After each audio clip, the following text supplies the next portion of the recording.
Hello, everybody, and welcome. It is time. The checkpoint level 14 is officially a go. How goes it? If you guys are new to the stream, we do this every month, and we always pick out really good guests to bring out and highlight the great stuff that they're doing in the blockchain space. So the first hour, we're going to go over what Gala Games is, what they're up to, what they're creating, and yeah. Second hour, we're going to be bringing on Mr. Bitbender. He's going to have a chance to get on the floor and answer some of your guys' questions as well as some of mine. And during the last hour of the show, we'll be giving away some awesome prizes. So if you do not know how that works, you're going to either need a Gala account with your Gala address. So if you do win an NFT, we can send it to you. Or you can have a MetaMask address. You can send that to you that way. You will need to get those to me after you win. Okay. Now, as we go towards the end of the show, we're going to actually play marbles to pick our winners. Okay. Now, if you win a race, you will not be eligible to win the other prizes. This gives a chance for everybody to win something. Okay. All right. It's my mustache. Yes, it's my mustache. So we're just gonna wait for a few people to jump in. We usually kick off right around 10 minutes of the show. But how you guys doing?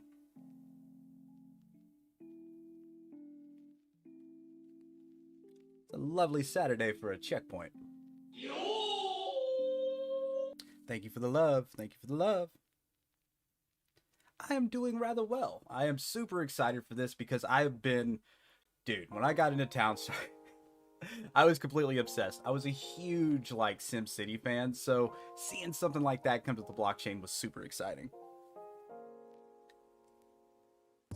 1 a.m. Nice. A little late, but nice. Thank you very much for the share. And yes, if you guys would go out there, share the link, tell them what we are up to and what we are doing, get the word out. We want people to know about Gala. That's what this whole show is about. You will also, on the grand prize, have a chance to win some ZNZ, the native currency for the Zenzo gaming ecosystem. And if you do win and you don't have a Zenzo address, no big deal. We'll walk you through the whole setup and get you squared away. 3 ads later. This is why I don't start the show till 10 minutes. Thanks, Twitch. Gala Games is very much awesome. Why they're on the show, man.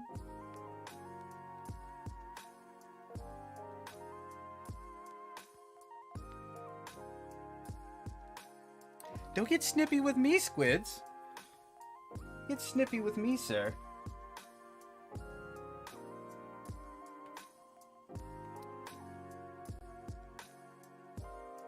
Well, thank you very much. It is my pleasure. I can just sweep it in front of my face. Yep, or I can just grow a beard and flip it up. All right, guys, it's go time. So let's start diving into everything here. Check the sound levels. Efficiency is key.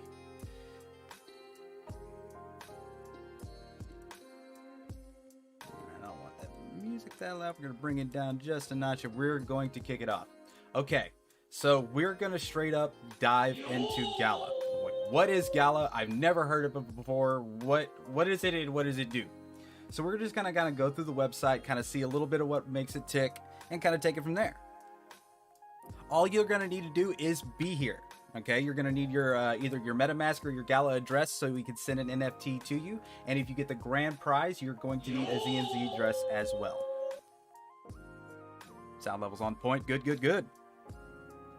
All right. So we're going to dive into it. So this is just the front page. If you go to Gala Games, this is what you're going to be greeted with.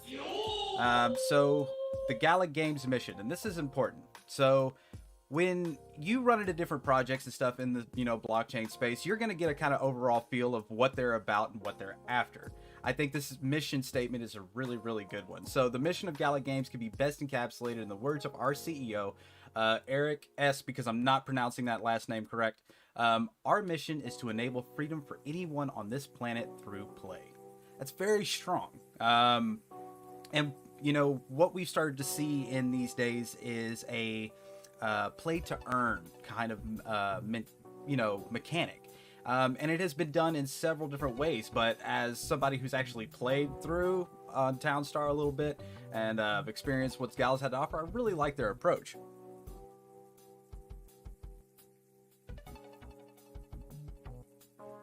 I see people throwing up their links. You know what? If you guys wouldn't mind not just completely spamming it out, if somebody asks for a link and you're the first one to put it up, go ahead. But please refrain from putting a whole bunch of referral links in the chat. Be greatly appreciated.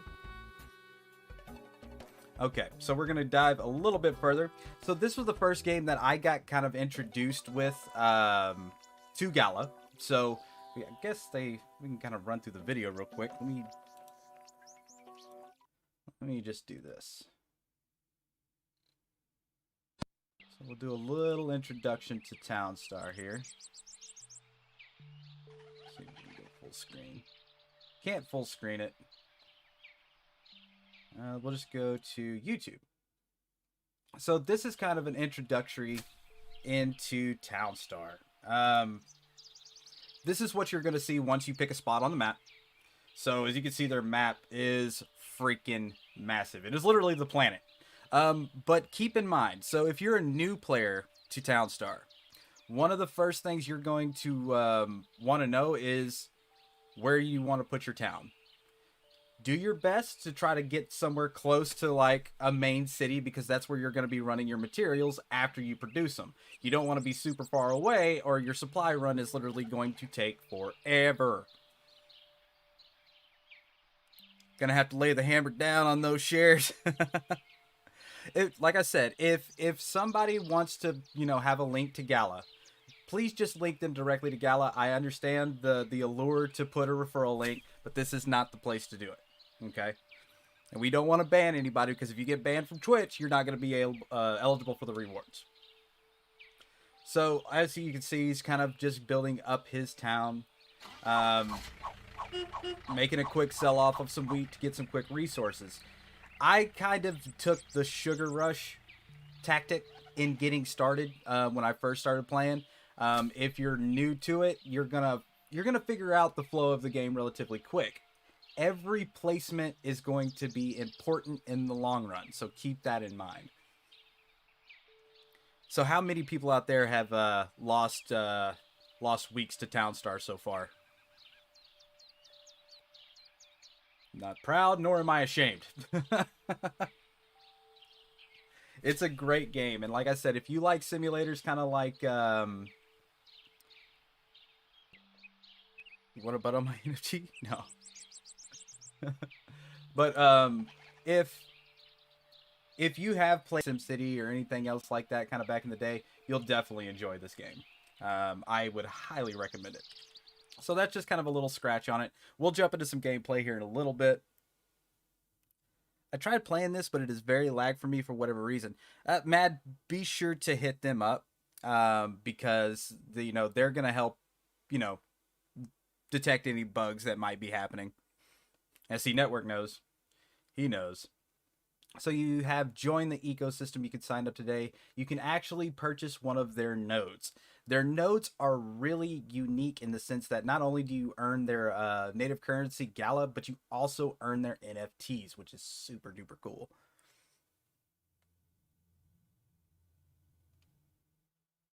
It looks like I might be dropping a few frames.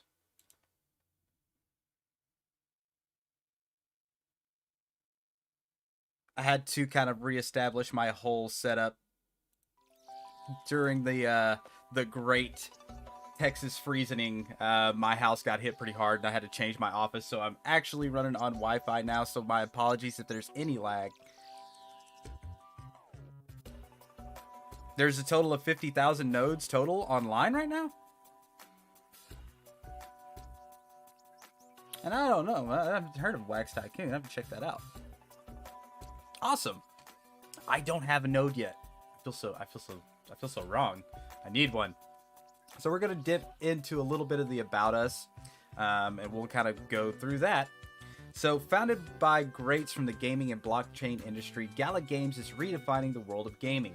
All old school gamers remember the sound of blowing the dust out of a Nintendo cartridge to get ready to play their favorite game, or the pride you took in lining up your PlayStation games on a shelf in your bedroom.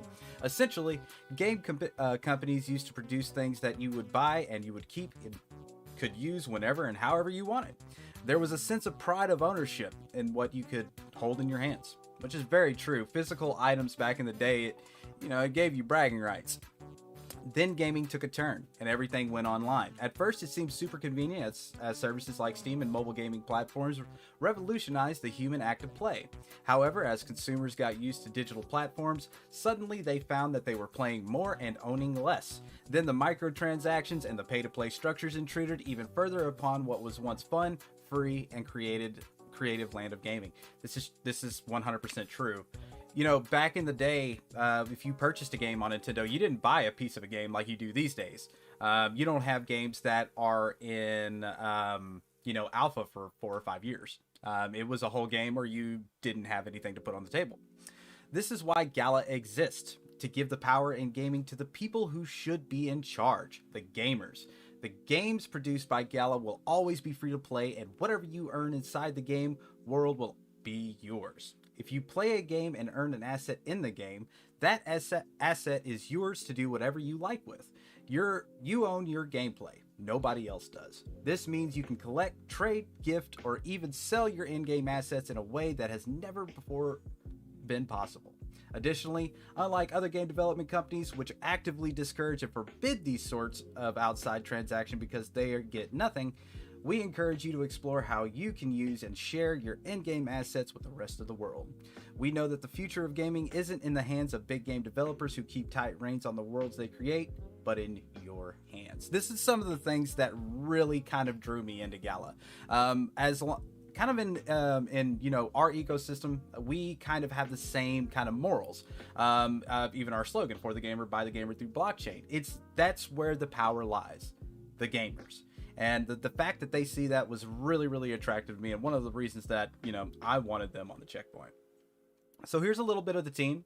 Mr. Jason Brink, aka Bitbender, will be joining us on the second hour of the show. Yes, Mirandus is definitely going to change the game. I got Street Fighter NFTs from Capcom on... Oh, dude. That's nice. That is dope. I am excited to see Fortified because I was a big turret defense player. So, yeah, definitely excited to see Fortified. Definitely some game changers. Gala and the ecosystem. Gala is currently based on the Ethereum blockchain and uses the ERC 1155 standard. This reduces fees and makes it possible for a user to send multiple NFTs in the same transaction. Any game developer can integrate Gala and NFTs into their games, allowing the stable long-term growth of the Gala ecosystem. If you didn't know, Gala is actually a tradable token on the Ethereum network. So if you dig through the website, you'll see where you can go buy, sell, and trade. It's pretty cool.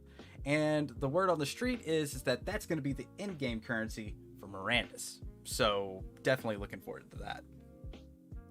Yes, dude, I've had a few good conversations with Mr. Bitbender. He is definitely on point. Definitely on point. So we are going to dig a little further. The Gala smart contract.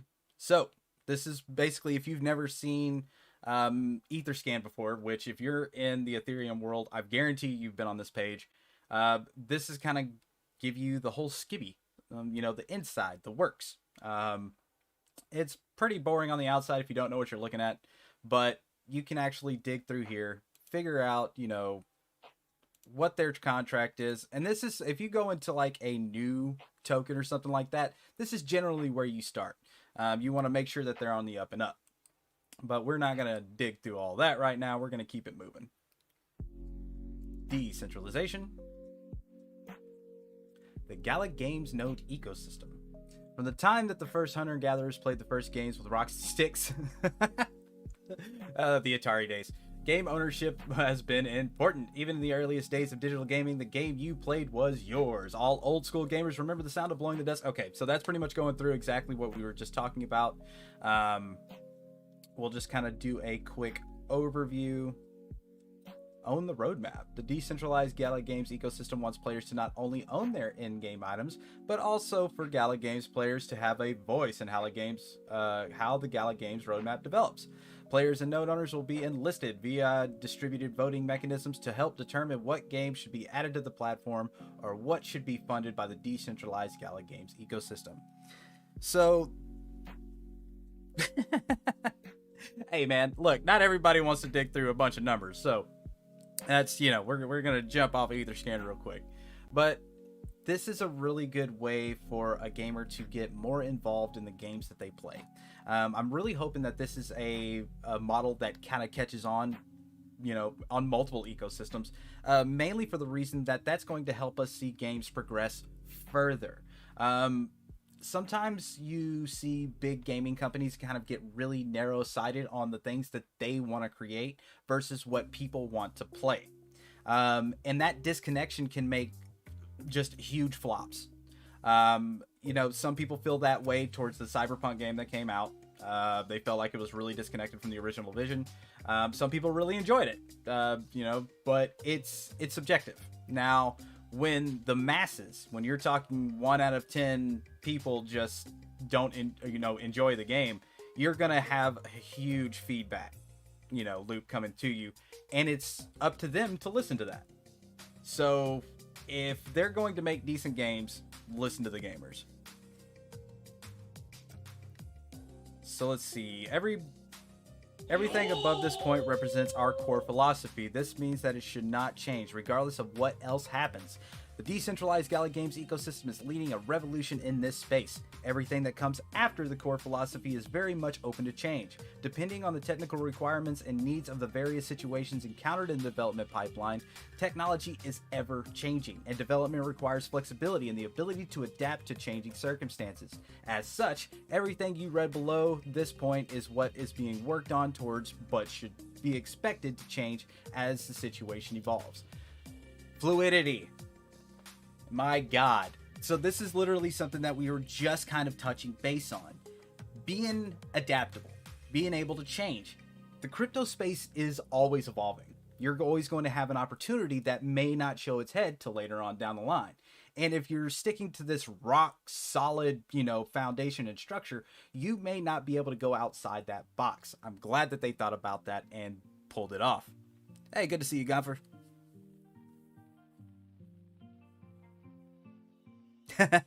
Yeah, I actually tried to mute it, but it's just like, nah, I'm gonna snap through regardless.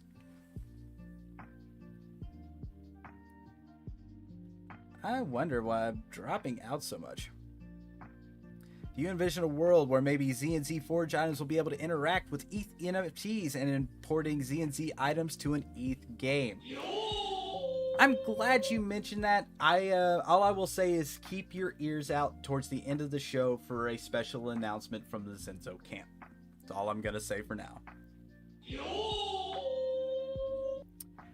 I'm gonna go ahead and not say that because I have been streaming long enough not to pronounce words that I don't know what they mean.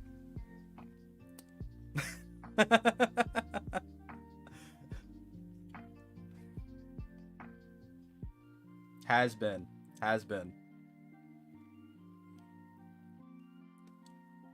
The key components of the Gala Games node ecosystem. Gala Games, as an entity, provides curatorial and maintenance services to the decentralized network. This includes helping to integrate game studios into the Gala Games network, updating the node software, maintaining best practices in development, and helping the community grow the network through their marketing efforts. All right. The game development studios. Studios that publish content on the Gala Games network are able to release NFTs using the Gala Games protocols and toolkits currently under development. It is our goal to make it easy for any company to quickly and easily add their game to the Gala Games ecosystem with toolkits to provide standardized crypto packages, NFT libraries, and wallets to be integrated into their games. These studios are approved by a majority vote of the Gala Games full node holders. Benefit of holding a node: these game studios will be granted game license and NFTs by Gala Games ecosystem that will give them access to the Gala Games ecosystem. So that's kind of cool. From what it states is that the NFTs will actually allow them to access the ecosystem. Very cool.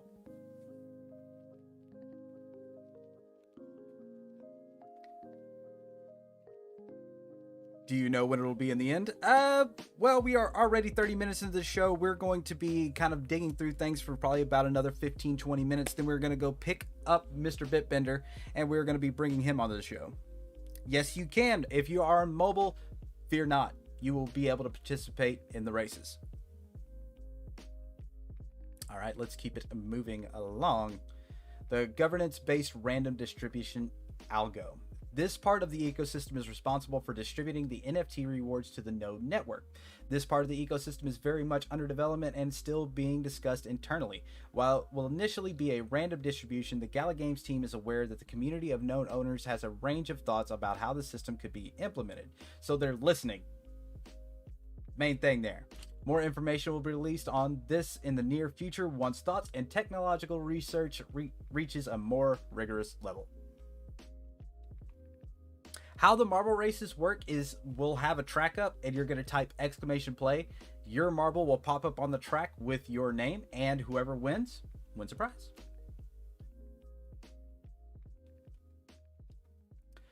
Public database with easy to access endpoints. The Gala Games node ecosystem will depend on a work of a whole community of developers who are willing to put their time into a growing decentralized ecosystem.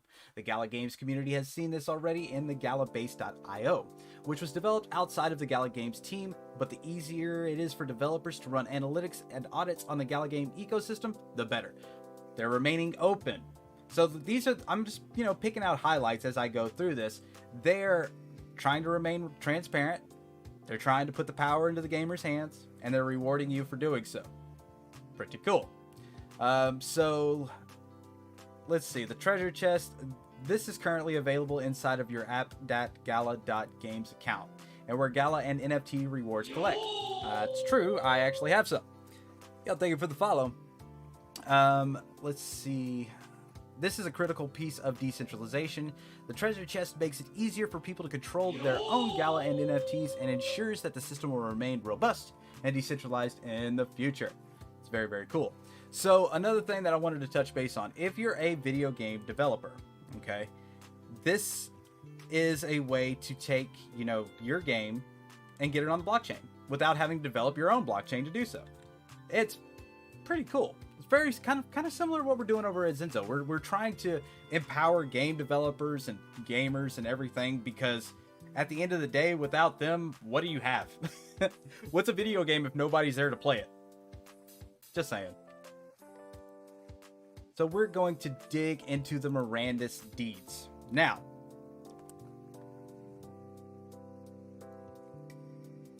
can't wait for the 4 to 5 and Miranda stacking up Gala coins to buy endgame NFTs, right? Hey Tindo, I've been a bad Nico. Oh god, killed my admin on Arc without noticing. I think Gala's is around 3 cents, I believe. So, but we're gonna touch a little bit into Mirandus and the Mirandus deeds. If you have any finger on the NFT pulse, you've probably seen something about this. They actually made the New York Times, I believe, for some of their land that they've sold. I think there is like 1,600 plus pieces of property that will ever be available in this game, and they have sold like hotcakes. I managed to get one, but it wasn't easy. So there's the homestead, the outpost, which is we'll be giving away one of these today. You can kind of see a little bit of what kind of shops you could put on your property. We'll dig into that a little bit here in just a bit.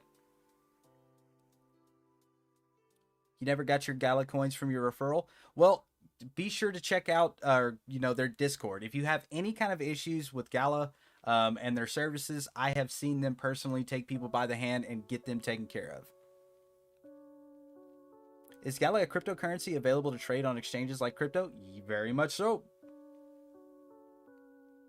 Well, I don't know about like crypto.com. I know you can trade it on Uniswap. Whoa.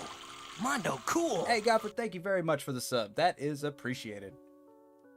I'm visualizing and manifesting one of those today. Manifested. Believe. You gotta believe. I bought it. Yeah, see, I wait a minute. Did I read that right? I love Milky. Okay, well, that's yeah. I actually got a milk stand and a few other things too.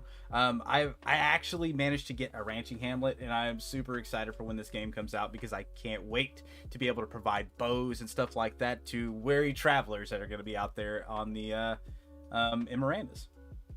So these are priced on every range. Unfortunately, most of these are sold out except for some of the higher end ones.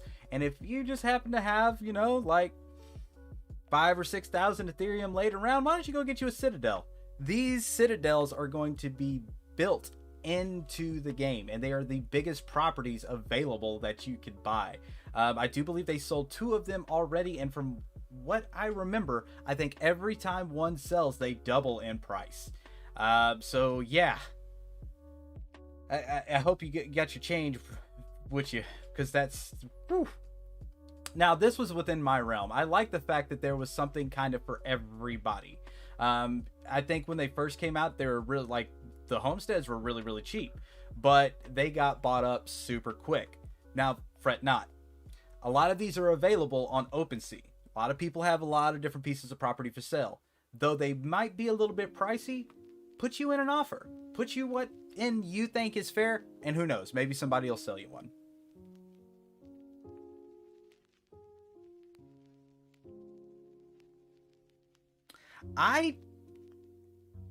I'm pretty sure that they come out as an NFT, so I mean, if you did want to sell them, I think that you could, but you got to think about it. What kind of revenue is something like that going to earn you? Because if you own property in this game and somebody wants to set up a shop on your property, you're probably going to be set up some type of tax. So you're going to be owning Gala from them selling their items within the game. And I think that that's super cool. Now, that's just my look from the outside. That might not be 100% true, but we'll ask Bitbender when he comes on. Yes, I mean, that's how it goes though, man. Supply and demand. And I feel like they really cornered that.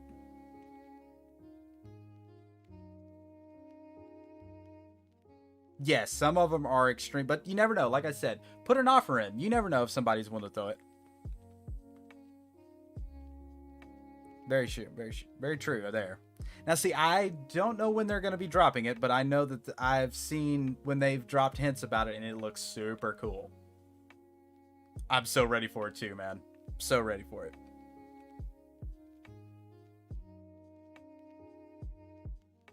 It does look like a very promising crypto game, so I'm super excited to see it. So let's dig. That's their community engagement. So they have a Twitter, Instagram, Facebook, Discord, and Telegram. I recommend their Discord. They are always usually around there. It can help you out. I don't believe they're on Engine. No. So 3 ways to get Gala. You could join the ecosystem. Gala Games is working to decentralize the billions of dollars spent annually on video game advertising by finding ways to get into the hands of people who deserve it the most, the gamers. Best way to earn Gala is to help grow the Gala Games ecosystem by inviting your friends to come play the Gala Games. For doing this, you will receive points in the daily Galapalooza, which can mean Gala, unique NFTs, and tons of other cool things. Plus, we are a lot of fun to hang out with too. It is true. They are a lot of fun to hang out with. So I've actually earned some of their NFTs from playing Townstar. I ranked, I think, in like the top 100 a couple times, and I got pieces for different types of items in that game. One of the things that you can get is like a crane bot. That's going to help you build stuff faster. You can get a farm bot, help you get a farm faster. And there's a few other things that'll help you get along the way, but you can earn them just by grinding out in the game, which is super cool.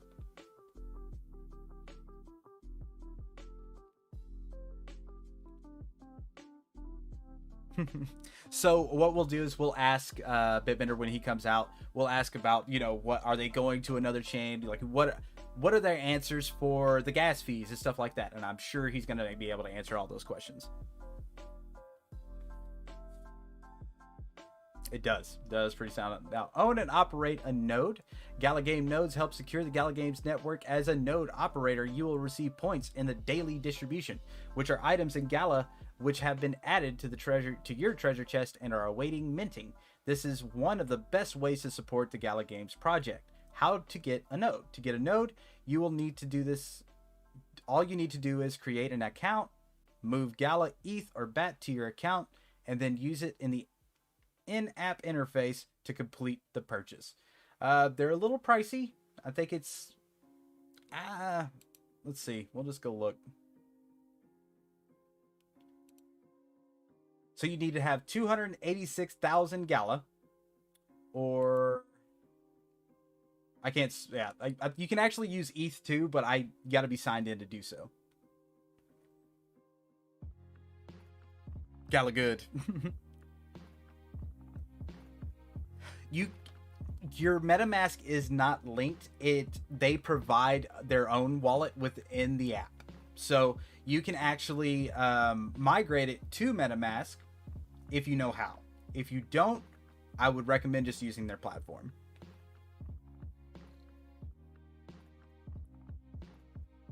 So yeah, a little bit over 4 ETH.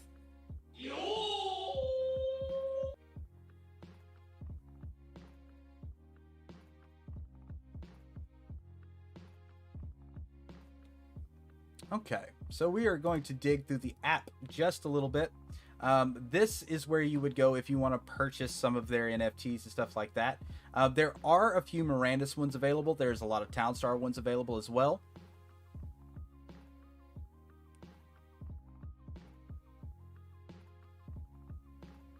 Proof of stake nodes might come. That's cool. And that, yeah, if there's anybody that has any information on the nodes and stuff like that and it gets questioned, please give an honest answer. This is what this is about. We want the community to come in and give their points of view, as well as you guys be able to mingle with Bitbender a little bit so we can get more information on what makes Gala tick.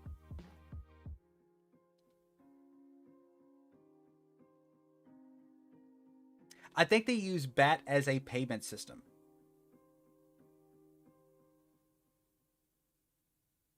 Gala node will be an NFT soon, man. That'll be cool. I want it. All right, so they've got a little bit of splash page for their games on top. This is some of their NFTs that are available. We'll go take a little look at the Mirandus items or lack thereof. So as you can see, these top tiers are what's available for property. The cheapest one costs 25 ETH. So, you know, these lands are extremely valuable. So far, anytime I've seen something bought like this homestead, 0.1. You go to OpenSea, you're not gonna find one for 0.1. Not even close.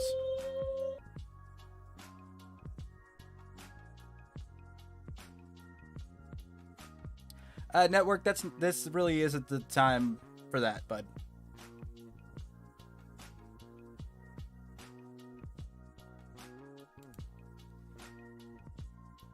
I have an outpost. Nice. We are actually going to be giving out one of those today, I believe.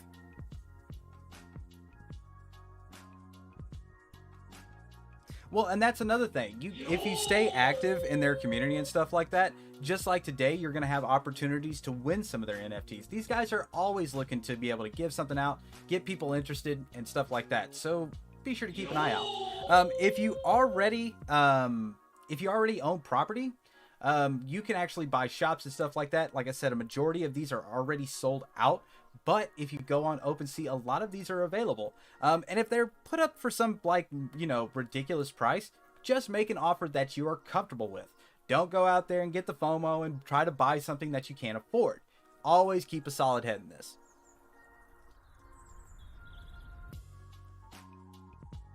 The Mirandus deeds are amazing. They will empower players who own or don't own to earn income in the game and also own their in-game items to use, rent, loan, or resell if they want. And that's the idea. See, I feel when real gamers do blockchain, it's kind of a unified vision. You know, we want the gamers to have the power because at the end of the day, if gamers aren't enjoying the game, you don't have a game. Back in the day, you would have a paperweight. That's it.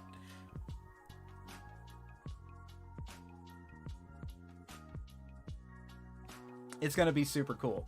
So if you do own a shop and stuff like that, you don't own a piece of property, don't freak out. You'll be able to find somebody else's property that has a spot available, and you can actually put a shop in their town. So if you can't afford a shop, or if you can't afford a piece of property, but you can actually manage to get a shop, don't worry about it. As long as you got a shop, you can be earning a Gala in the game. And if you're earning Gala, you can be saving that towards your next piece of property or your next shop. Rented, baby. Yeah, I'm really looking forward to wasting my life completely away on Randus. Kiss my wife goodbye. I'm like, I'll see you in months. But man, dude, imagine owning one of these castles. 2,000. 2,000.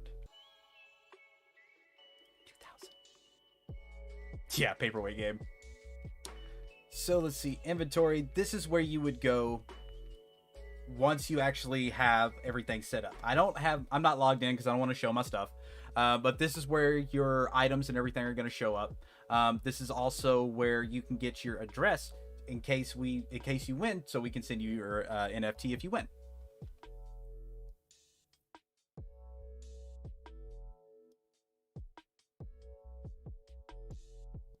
I think NFTs took away from the power of gaming and usable of NFT. It all depends on the approach.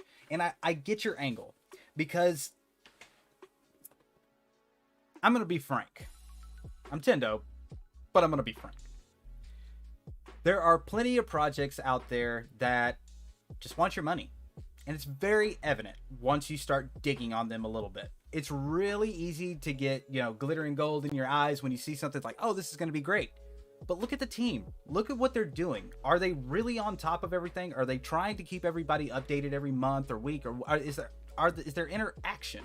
Or are they just dead for months on end? These are things that you got to think about. And just because something's brand new, don't freak out. I mean, yes, there is an opportunity that may go away, but if you're unsure about something, don't go into it, guys. Do your research. Always do your research. The giveaway will be at the end of the show. So we are just about done with our first hour. We're going to be bringing in Bitbender here very soon. And once we are done chatting with Mr. Bitbender, we are going to be going into the prize segment of the show. They do. When I went into their Discord, everything's broke down for every section that you could possibly ask a question. So if you do have a question you want to ask, make sure that it's in the right place so the right person can find it.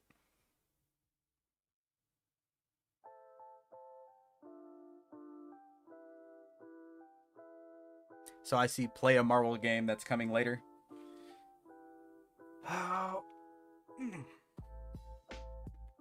We'll be jumping into Marvels later on. All you got to do is once you get into the Twitch, you're solid.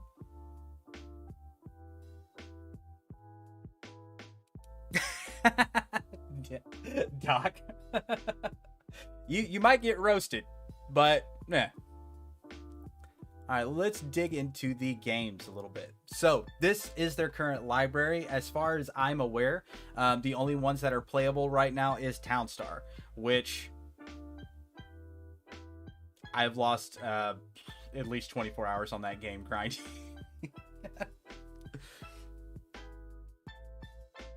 CEO and CMO are active in the Gala Discord. You can even kid around with them like buddies. And that's cool, man. I mean, you got to walk with the people, man, or you're never going to hear them. So if they're just sitting up in some ivory tower, they're never going to hear anybody. So it's really cool that they get it down there and get mixed up with everybody.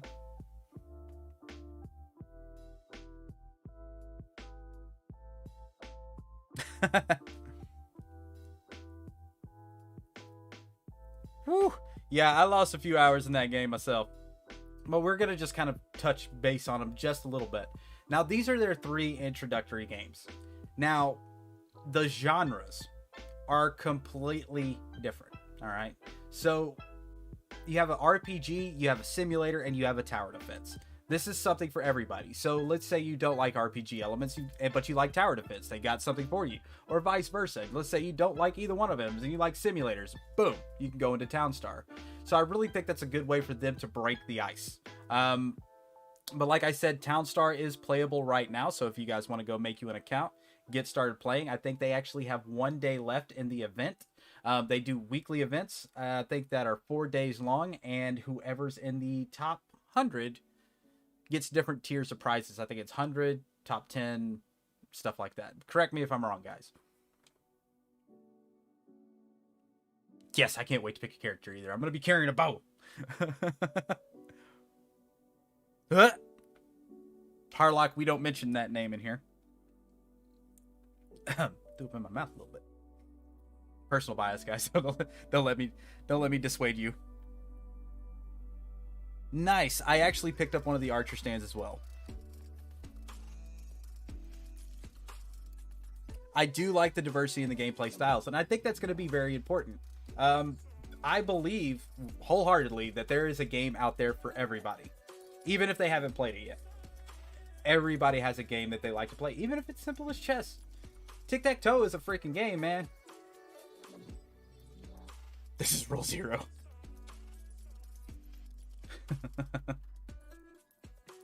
Miranda's is the one. Yes, it is. It's like Neo. All right, so let's see. We've dipped into a little bit of things. They also have a careers page, a FAQ. Let's see. We're going to jump into that a little bit. What is the current distribution point system? Where can I get Gala? Can I run multiple founder nodes on a single computer? Looks like they've had a lot of good questions that are already answered here. So if you have a lot of questions that you're itching to get answered, this would be a really good place to start. Their contact us page, got their email support and everything else like that, which they do respond to super fast. Okay, yeah. See, if you do not receive an email within 30 minutes, please contact. I see.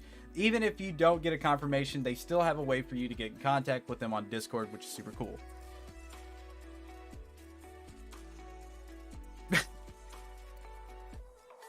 Okay, let's not talk about the sun.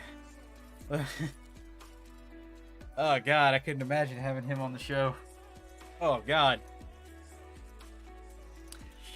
We never know. You never know when CNC and Gala we might do something, we might not. You never know. I'd rather see Charlie Lee run it, to be quite honest.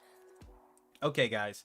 So there is actually another page, careers at Gala Games. If you have anything that you feel like you can contribute to their system, if there is an open position available, this is where you could go check. It's really cool that they're willing to open up the doors to people from the outside, because sometimes you're going to get somebody who's completely golden that's going to be bringing things to the table that you never even imagined. So if you guys are interested, be sure to keep this page up and refresh it daily. I've never really had that big a deal with Charlie, but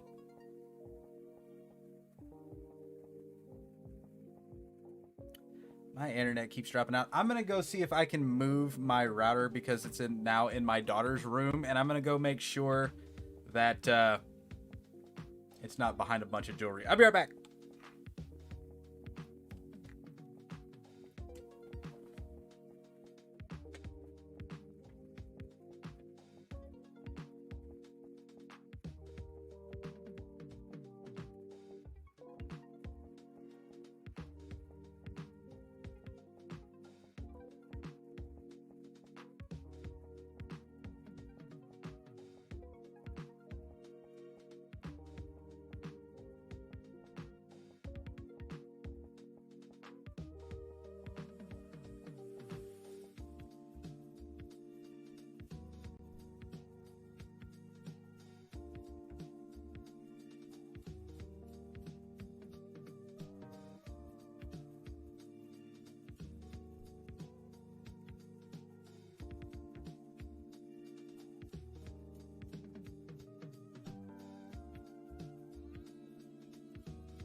Okie dokie, we are back.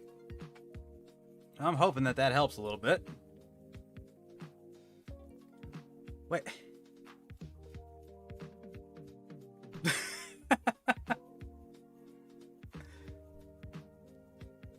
Another project, but you need to show more love to the followers on mobile only. It's hard to be on desktop or PC.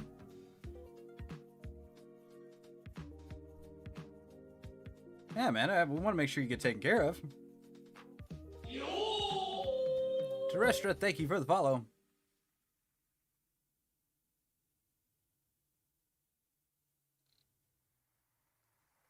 It might be for the wallet. Our desktop wallet and everything is our main connection to our software. There will be things in the future that are going to be on, phones. So, in time, which we might be talking about that a little bit later. Who knows?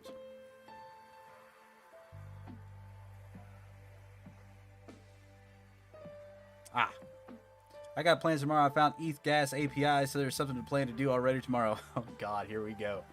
Okay, so we've dug through just a little bit of everything. Like I said, you can see all open positions as of right now. There is not. So if you are interested in it, just give that page a refresh every now and then. They also have a news section. Gala Games partners with Pack Global. So this is one of their recent ones. This is pretty much where all of the news feed comes through for Gala. So I recommend go giving that a follow. I think that's medium. Correct. It is. So I'm going to do so now. Only 821 followers, guys. That supports them a whole lot. So if you would, be sure to go give them a follow on Medium. Which you can follow the link to do that right here.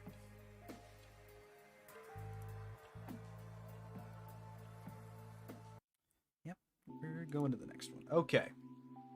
So we are going to go pick up Mr. Bitbender. Bring us the Bitbender. He has the gifts, I assume. We're going to be bringing Bitbender on for questions from you guys as well as some from me. And then at the end of the show, we are going to be giving away some of the Miranda's items as well as some Z and Z. So stick around. All right, guys, I'm going to go ahead and pick up Mr. Bitbender up. Should be about a 10-minute little intermission here. So if you need to go take a restroom break, go grab a drink or do anything like that, this will be the time to do so. I will see you guys here in just a tick. Peace.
We're still here, gang. Just getting Bitbender situated. Back in a moment.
Ladies and gentlemen, welcome back.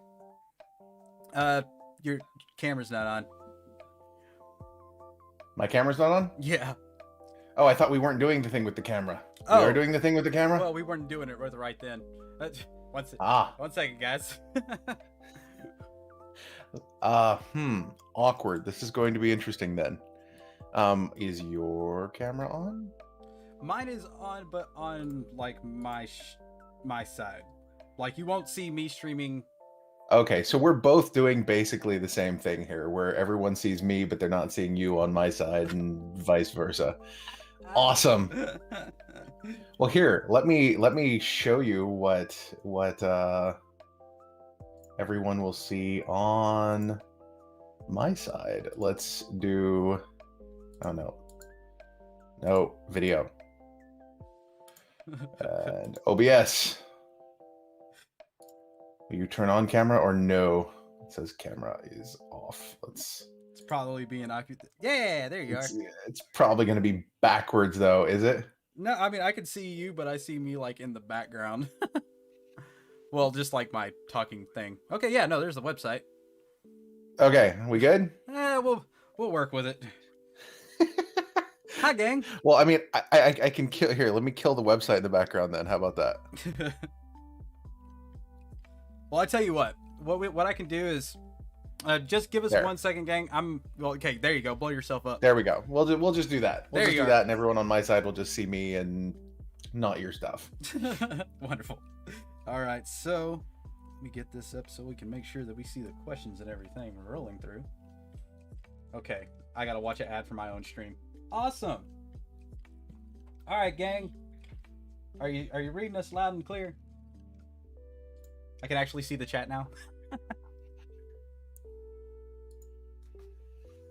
Beautiful. Yeah, you're looking good. You're looking good. All right, guys. This is Mr. Bitbender from over at Gala Games. Welcome to the Checkpoint Level 14, sir. Thank you, sir. Thank you very much. Wonderful to be here. This has been a long time coming, man. We've been trying to do this for quite a while, haven't we? Yes, we have. The last one had gotten delayed because I was in that Texas freeze and it just made everything a nightmare. I mean, it's not supposed to do that there. No, it's not. We were not ready. Everybody, I'm back. I got food. That's why we had the intermission. It's always good to have a break. Everybody saying hi. Okay, so we're gonna just kind of dive right into it. Let's do it. I've been in Gala Games for a little while now. I got to experience Townstar as somebody who was a big, SimCity player and everything else like that. I instantly kind of fell in love with Townstar and, and how it was put together. And I mean, the incentive to play and even the way that you guys reward new players, giving an equal playing platform for new players to come in and get some of those rewards. So when was Gala Games originally created? So Gala Games was created, and I always have to be cognizant of the fact that the year 2020 didn't exist. It just sort of was deleted from my brain. I think a lot of people suffer the same experience. Gala Games was founded about mid 2019. And it was founded by Eric Schiermeyer, who was one of the founders of Zynga. Right. And immediately, and I was actually there for the initial announcement. I only officially joined the team about the middle of last year. But I was there for the announcement when we first started talking about Townstar. Townstar was already playable. They were in the process of building in the blockchain side of things and whatnot. That's when it was founded. But we didn't start really going forward with the marketing at all until I joined in, I think, June of last year. That's cool, man. Because, I mean, it clearly was something that was very well thought out. Because I forgot when I initially heard about Gala Games. I think it was Joey that actually told me about it off of our team. And once I started kind of diving in and getting my feet wet, next thing I knew, my whole body was in. And then that's when I started scratching the surface of Mirandus. And I really think that that's what probably a lot of people are going to really have some questions about. And guys, we are going to Yes. be taking questions a little bit, probably about 20 minutes, but we're just going to kind of do a little introductory until then. So keep your questions until then. So we know when Gala was founded. So when y'all started putting this together and y'all started Mhm. throwing the idea of Mirandus back and forth, was the idea solidified and y'all are just kind of seeing that flow into what we're seeing now, or has it changed a whole lot along the path? It's we a lot of what we do, and I've mentioned this before on other streams, is you initially start with like the form, the idea of something, and then you go from there to like solid, actual, shape, okay, and then function at the end of it. And so it's when it initially was we first started tossing the idea around. It was McCarthy who brought it up, and we've all wanted to make an MMORPG that integrated blockchain elements and kind of do it from a AAA gaming perspective. Mhm. Which I don't know if you're aware of this, but McCarthy has some pretty deep RPG history in him. He's made some amazing stuff. And in fact, a lot of our team that's currently working on Mirandus have come in because they've worked with him on previous RPG projects. So we wanted to do something that was blockchain related and also an RPG. And so we started to float the idea, and the property thing was kind of the property thing was a very important element that we wanted to bring into it. But every time we looked at a different blockchain project that had property, it seemed that they were doing it in just a really weird, non-intuitive way. Right. So we wanted to fix that, and so we kind of started with that as the major problem that we were trying to solve, and then going from there, building out into the rest of the world of Mirandus. And it is an evolving concept, and we really draw a lot from the community and the things that people are interested in, and that informs some of the development trajectory. Right. But see, I actually, we touched on that a little bit when I was going over the website. It made it very clear that it was like, this is the initial idea and things can change down the line. I think remaining Yeah. fluid is extremely important in this realm, because if not, Yeah. you're going to find yourself in a corner that you're not going to be able to get out of. Yeah, no, I think it's a matter of not just being fluid, but being very honest about what's going on and how you're progressing, and being able to talk to the community and say, "Hey, look, this is what we're working on. This is something that's super important to us. What do you guys think?" And then having the community go, "Oh no, that's a terrible idea. Don't do that. Oh, we hate that idea." And then going, "Huh? Well, we never really thought of it that way." Otherwise, you end up with this situation like people often mention things like Star Citizen, right? Where you have this big, gigantic thing, and then it just sort of never comes to fruition because it's just too gigantic and they can't ever make it work. Everything that we're talking about, we're actually building, and a lot of it's working on the back end already. Right.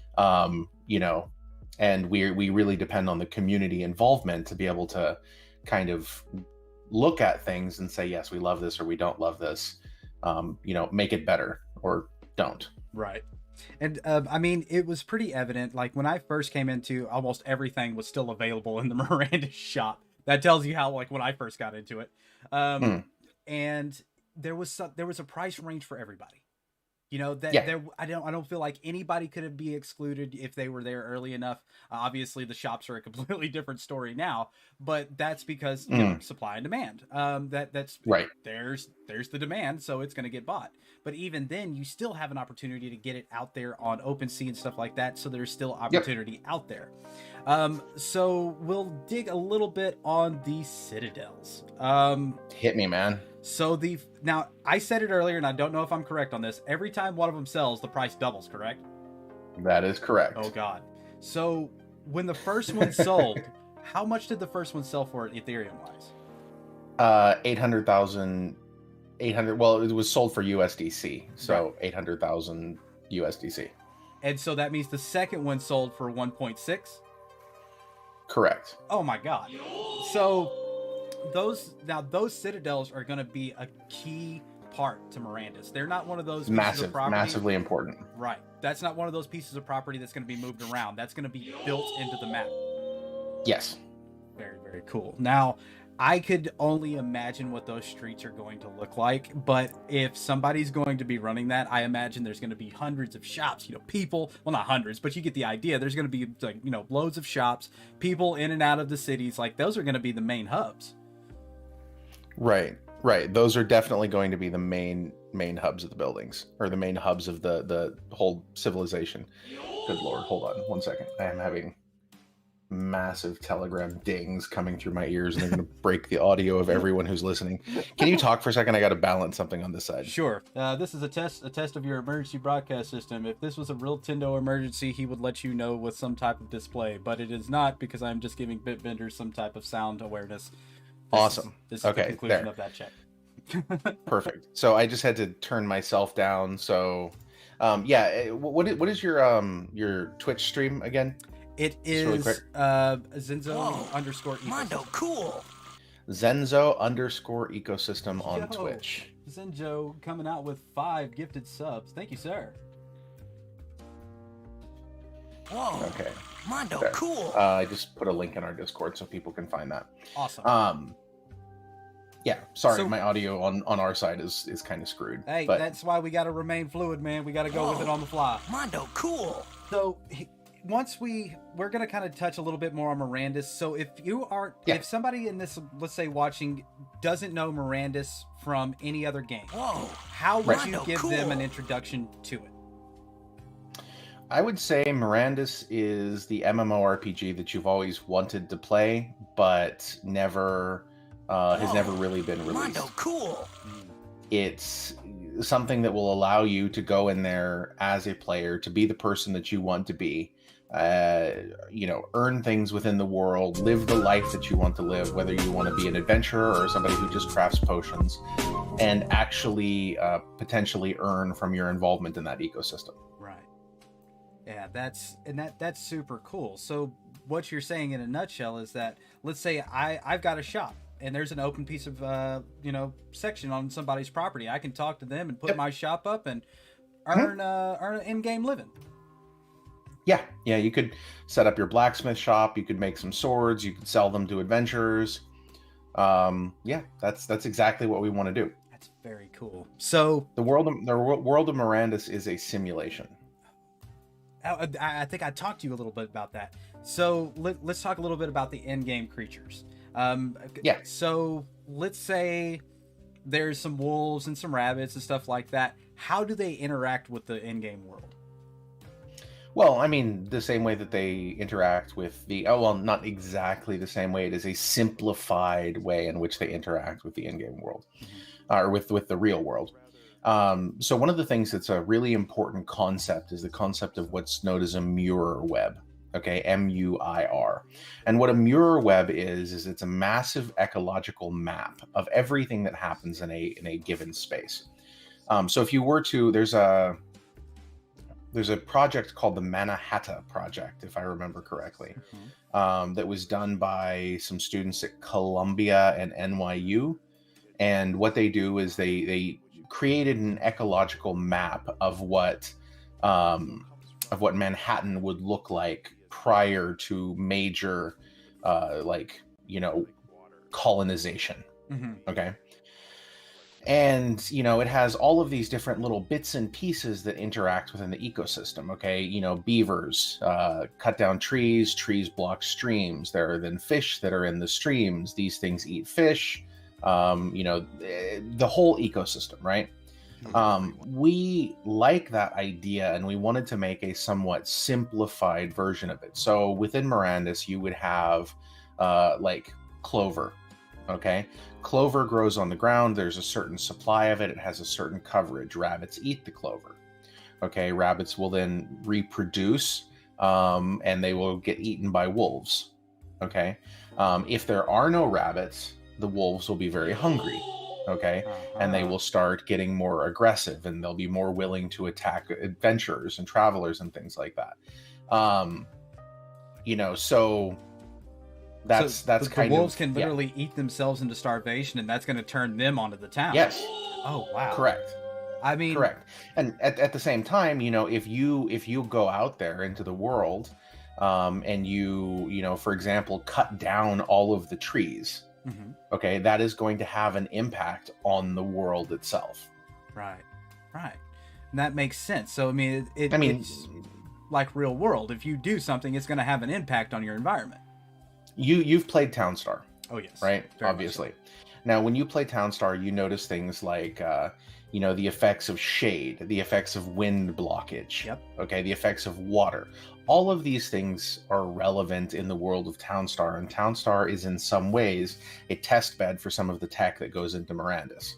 Ah. So, if you have, let's see here. Let me give me just one moment. I'm going to try something. No worries. I think you'll like this. Oh. Yeah, you guys are gonna get a little bit of a sneak peek here. I'm probably gonna get in trouble for this. Yes. Get in trouble on the checkpoint. Okay, 1 second. Let me load something up here. That's a really, really neat approach, and I like the idea of there being real-world consequences for things that you do in a game. I really think that's neat. Okay, you're going to see me shrinking here. Okay. And you're going to see something else show up in the background here. I hope it shows up. All right, guys, blow your screen up because I know it's going to be small and in the corner. But okay, I see trees. Okay, there you go. So, wait, is that? Oh, it's stationary. Is it? Yeah, it's not moving. It's not moving. Nah, it's supposed to be moving. No. Hold on. Let me try the different capture method here. No. Try that. There we go. Hey. Okay. Okay. Now, what this is, and I'm going to go ahead and drag myself up on top of it. Where the hell did my camera go? You guys catching this in the corner? I can see it kind of good on my phone, but... Okay, so basically what this is part of a simulation for how forests grow in the world of Mirandus. Okay, this isn't what it would actually look like in the world. It would look way cooler than this. This is just like a, simplified version to show how it works. Yeah.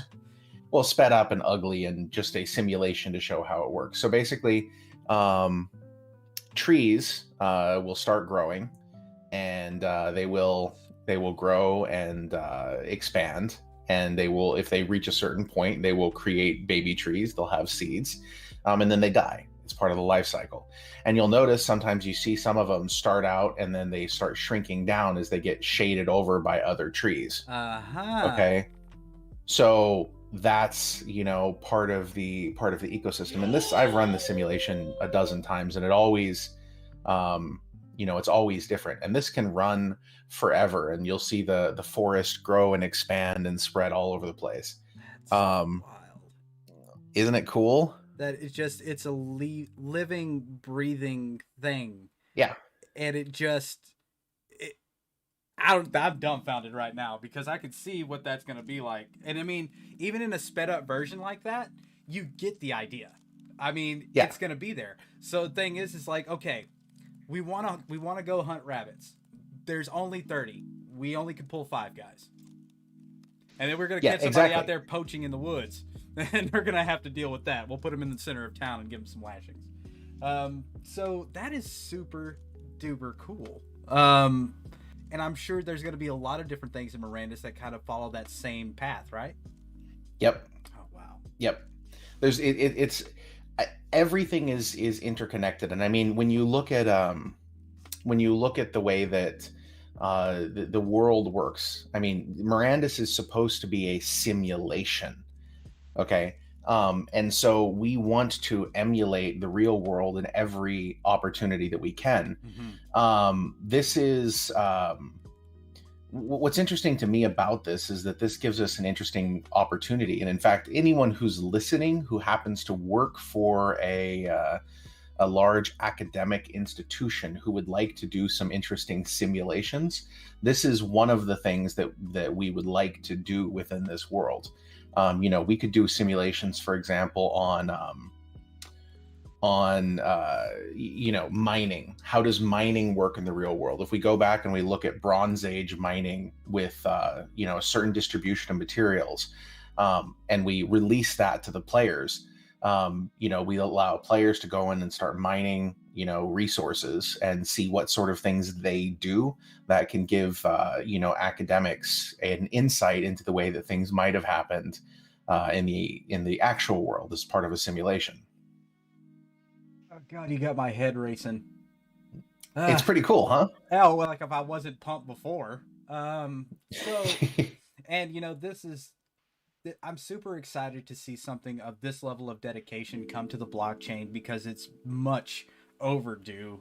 Like you said, there's been attempts to do things, and I feel like there was probably some golden motives in the beginning, but they just either sometimes fizzled, greed hit them, or people. COVID really it messed up a whole lot of things. COVID messed up so many things. It's been extremely rough, and then we've had to deal with the gas prices and everything else, and that's going to kind of lead me into the next question. I know that you guys are actually working on a solution to the gas problem. So could you give us a little information on that?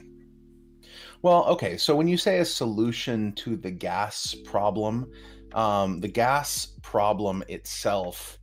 the gas problem itself isn't something that we can fix. Correct. Okay, the gas problem itself is a problem with Ethereum as a whole. Mm-hmm. However, we can change our relationship to said problem. Right. And that's something that we're working on doing through integrating two basic things. The first is going to be a Gala blockchain. Mm-hmm. And somebody actually messaged me about this because during GalaCon, Adam Price mentioned the phrase private blockchain. Mm-hmm. And a lot of people have misunderstood this. What Adam Price meant by private blockchain is not a private blockchain in the sense that a bank or a mining company has a private blockchain. Right. It's a bank's blockchain. Nobody else can look at it. It is internal to the bank only, and it's not, publicly explorable. That's not what he means. What he meant is Gala's specific own blockchain, and that is definitely something that we are working on. Mm-hmm. And what this will essentially be is it will serve as kind of the oracle and source of truth for the supply limits for ERC 1155 and ERC 721 and etc. Mm-hmm. On the other L2 blockchains that we are integrating with. So what this means is that let's say you're on Flare, okay? You have all of your NFTs on Flare, but you want to send an NFT to somebody who is on BSC. Right. Okay. So what you would have to do then is you'd have to burn it on Flare and mint it on BSC. Right. Okay. And there has to be a single source of truth that controls the supplies there. And so that will be the Gala blockchain. It will basically look at all of the different things out there and say, all of these, this is the set supply. There are this many in these places. And, that will constrain how many can exist in any one place. Excellent. It's all just like we were talking about earlier. Staying fluid, staying liquid, dealing with the problems as they come along. And I really feel like you guys have addressed that in a really, really good way. You have to be fluid. You have to be liquid. You have to be willing to change and willing to cooperate and work with other people too. The days of being a grumpy, angry tribal blockchainer that just, sits in your basement and doesn't talk to anyone else because they're from a different project, those days are gone. They have to go away. We can't have like this tribalism that tears down the entire industry. Thank you very much, because that's why, we're completely different chains. Zizo ecosystem and Gala do not interact. Yeah. Not at all. But there's always that ability to work in the same space and learn from each other. If you close those doors off, you're cutting yourself on the nose. it doesn't make sense. It's interconnectability that's going to break this out. And I Right. really think once people see how streamlined that can possibly be, it's really going to open up people's eyes to blockchain gaming. Right. And I mean, I think we're starting to see that in the non-blockchain world too. I mean, you have back in the day, and the day wasn't even that long ago. I mean, you had a very clear distinction between console gamers and PC gamers, 100%. Or specific types of console gamers.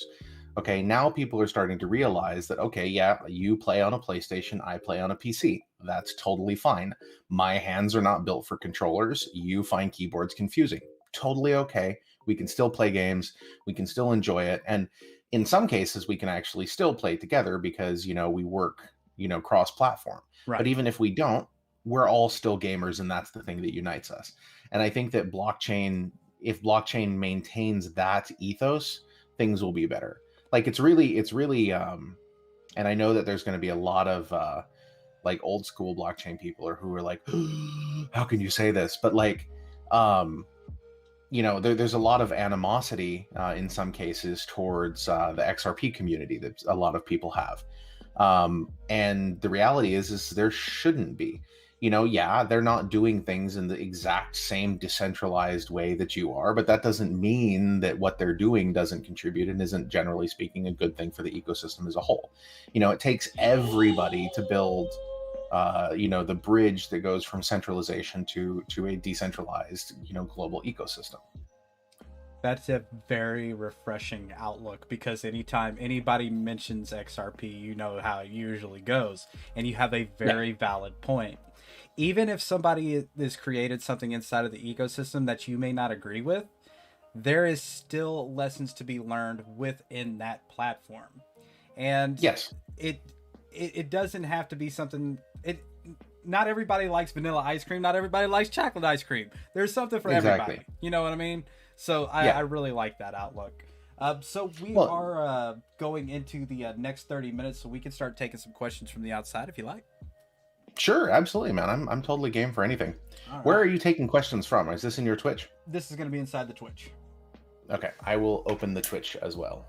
Awesome. All right, guys, so we're going to start taking some questions from you guys, from Mr. Bitbender. If you guys would like to throw some out, we will be chatting about them back and forth. What one thing are you most excited about with regards to Mirandus? Me personally? Well, I mean, for me, I really want to I want to live in a world where I can explore and do stuff. The thing that makes me most excited when I think about Mirandus is, the ability to, and this is especially going to be for the people who are kind of the first ones in the world. Usually when you play an RPG, you enter a world and it's very much the product of someone else's mind. Okay, right. There isn't this feeling of exploration really, and you get it sometimes with games like Valheim, where it's like you get sort of dropped in and you have to figure the world out. I really like that type of gameplay, and I think that at the beginning Mirandus is going to be very, very open to exploration. So I look forward to like striking off into the forest in some crazy direction, walking for a day and a half, and then plopping down an outpost and saying, this is now my spot. Yeah, I have claimed it. You belong to me. Yeah, exactly. Cool. All right, so on Onward says, what is Gala Games' grand vision? That's a big one. A grand vision. Okay, so for me personally, my grand vision for all of this is I want us to become Steam for games where people own their own assets. That's cool. And I think that we need to, and this I think is doable, and we can connect things. I mean, not everyone who uses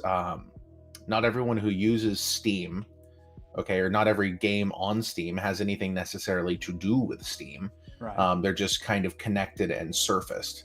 And Steam more than anything acts as like a curator or aggregator for the games within their ecosystem.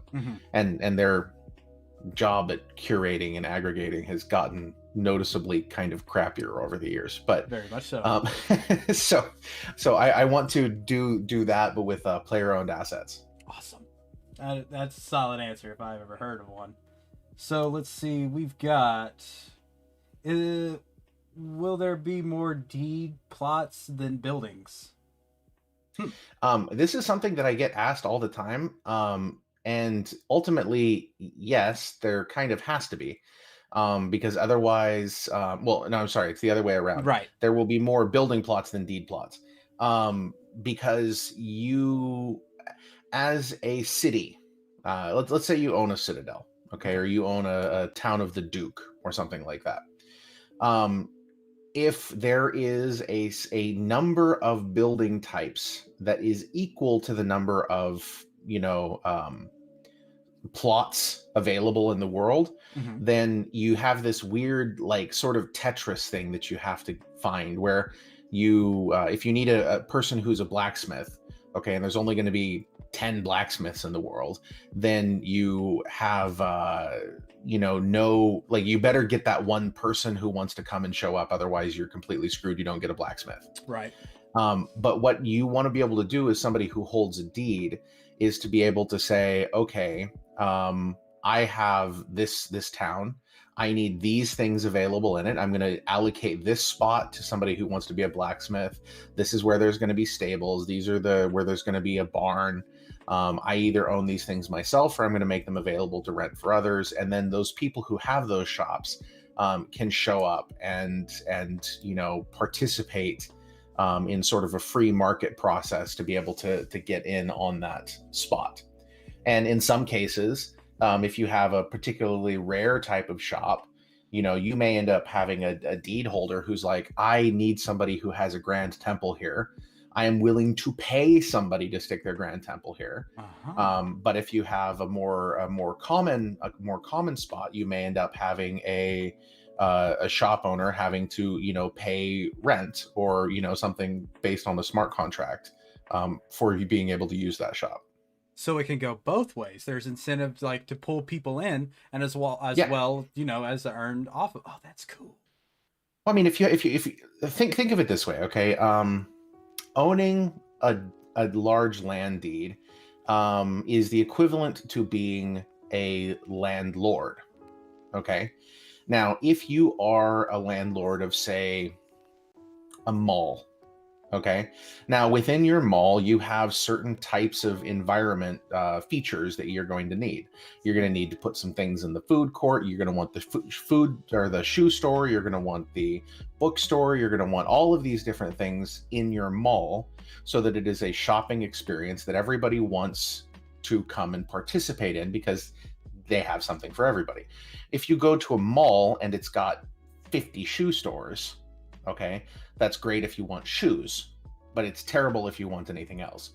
And so, it depends on how the landholders want to manage their deeds and make things available to others that will really make a difference. And so you'll have well-managed things, well-managed cities, and you may have cities that are not managed at all and just end up as kind of being, weird places where people only go for shoes.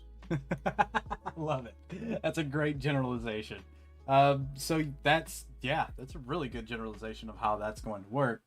Let's see. Does Gala Games support interoperability? And if so, is there anything in action now? Interoperability with what? Don't really know. So we'll jump to the next question. Maybe B will jump on that one. Says, can you be jailed in Mirandus? I am wondering if certain actions could be punishable by monarchs. What if some monarch has a different approach and people want to flee for a different monarch and he gets mad and doesn't want to let the people go? Let my people go. Sorry, I had to do it. Yeah, and then somebody will be able to tokenize Moses, and there will be the ERC 721 plagues. They'll go on auction on OpenSea. Oh God, if that actually happens. God. No, there will not be tokenized plagues. I don't think. Although now that I've said that, Let's just dial it back. Dial it back. to answer the actual question, can you be jailed? It is possible, I suppose, that there will be certain things that could have repercussions.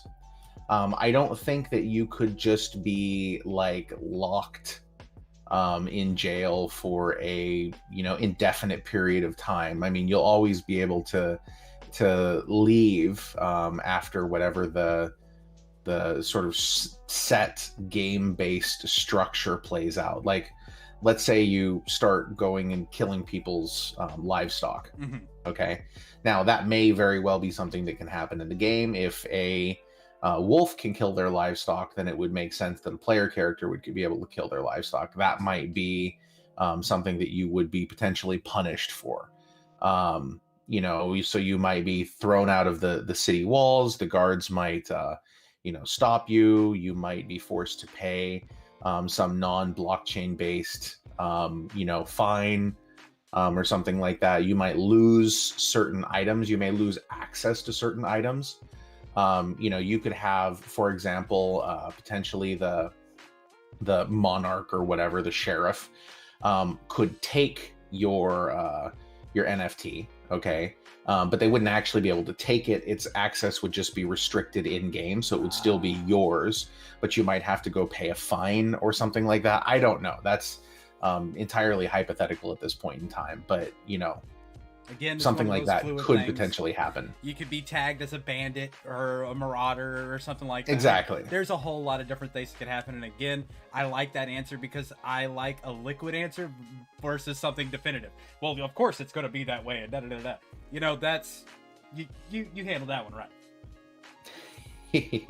Zakura has responded. Interoperability in the sense that stores or ERC tokens are usable in other games or spaces because the programming is congruent. So one of the things that has been discussed here is the use of items between games, and that's definitely something that we would like to be able to supply and support. For example, a crane bot, okay, it has been discussed that the crane bot may be an NPC character that follows you around, kind of like a mule in the world of Mirandus that can carry extra stuff for you.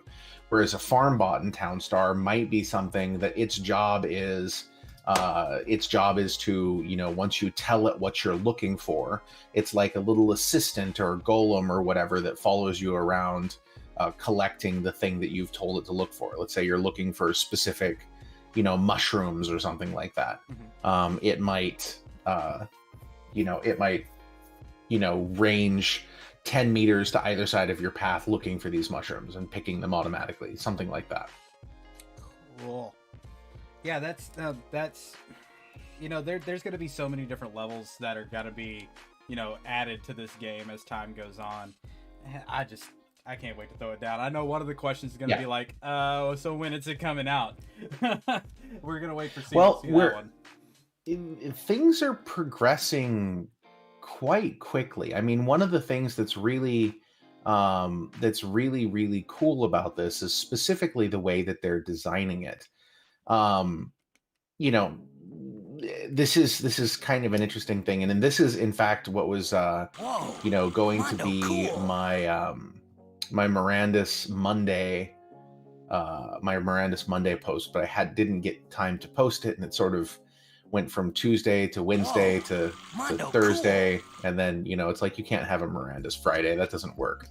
So what we ended up doing is the post itself talks about how materials are used in game, and how you have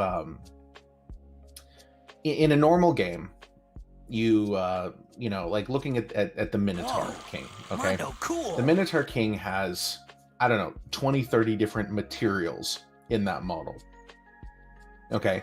And typically what happens with a game when you're developing it is you'll have a set mesh, okay, that will have its own its own textures and its own specularity maps and things like that. And that asset will exist, and it has all of these other layers that come with it that make it into what it is. The way that they're actually building Mirandus is, rather than having that, they have one set kind of like master mesh grid, okay? And then everything references that master mesh grid. So what you can do is, instead of saying, this object on the Minotaur is this material, okay, and it applies to this specific mesh, and it has this specularity mesh attached to it and all of that, it's the equivalent of like almost doing compression, if you will, on a actual game asset. So it actually makes the whole thing much smoother, much smaller, and much faster to iterate and build. And I've got some really cool shots that I will be including in the update that basically explain how this works. It makes it really neat. So, and it introduces a level of what's the word I'm looking for? Procedural generation that makes things, super, super slick and fast and easy. Oh, that... Yeah, it's going to be cool. Yes, like a color palette, but much awesomer. So let's see. Awesomer. I think what Urine because was talking about interoperability. He was talking about multi-chain asset support, specifically within FTs. So yeah, that's part of the L2 thing that we're talking about. But in terms of other games, like multi games outside the ecosystem, that was something I saw him mention there. To a certain extent, that depends on the other games. Of course. We could, if we wanted to, give everybody who has a CryptoKitty a cat that follows them around in Mirandus. Yeah. Now we can do that. We don't have to ask CryptoKitties. It's just like, look, we're going to index the blockchain for this specific contract. If item equals true, then give cat. Give cat. It's super simple. And so we would hope that as the game builds out and as it gets more and more people involved, okay, as more and more people get involved, that other games would look at that and say, well, man, this game Mirandus has all of these people. There are 10 people that have this epic sword, and we can look at these 10 people who have this epic sword, and we know that these are awesome people. So what we're going to do is we're going to make this epic sword work in our game to try to bring them over. That's it. And they can totally do that. That's cool. And that's something that I was really excited to see blockchain gaming do as a whole, is it carry items for weapons or anything else into multiple different games, as long as the projects were, either interacting in some fashion. And just like you said, they don't necessarily need to have permission. They just need to be able to verify that is an actual product that they own. Yeah, that's it. And I mean, the implications of this are pretty staggering. I mean, right. Once you start realizing that you can look at things like that, it makes a huge difference. Very much so. So we've got another question that says, will there be more D plot than building? No, we already jumped on that one. Let's see, where was it? Can you swim in Mirandus? Will there be boats? There is discussion surrounding that. Okay. So I can't say any more than that right now.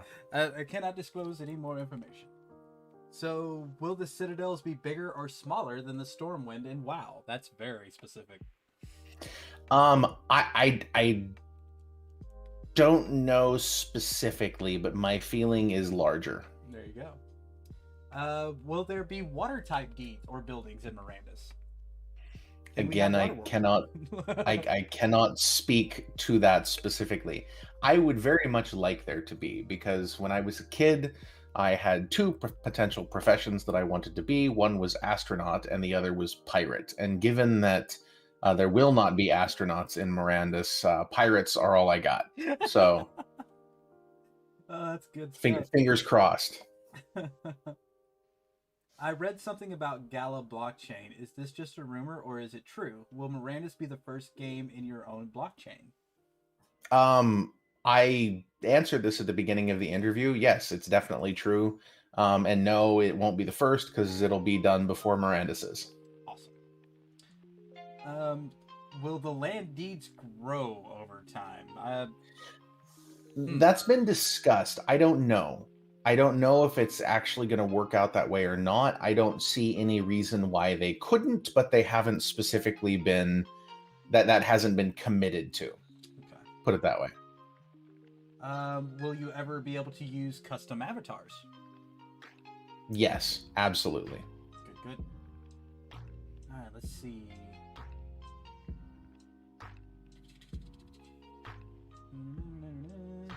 I need guards for my farming hamlet. Yes, you do. So is that going to be able to something that you would be actually do is like hire people to provide protection? You can do whatever you want in that regard. I mean, you want to hire somebody, hire somebody. That's cool. Go for it. Yeah. Awesome. Will there be character property like mana besides health, which will be used in battle? Yes, but McCarthy has specifically told me I'm not allowed to talk about it. Can't do it. Can't do it, guys. Can't do it, guys. Sorry.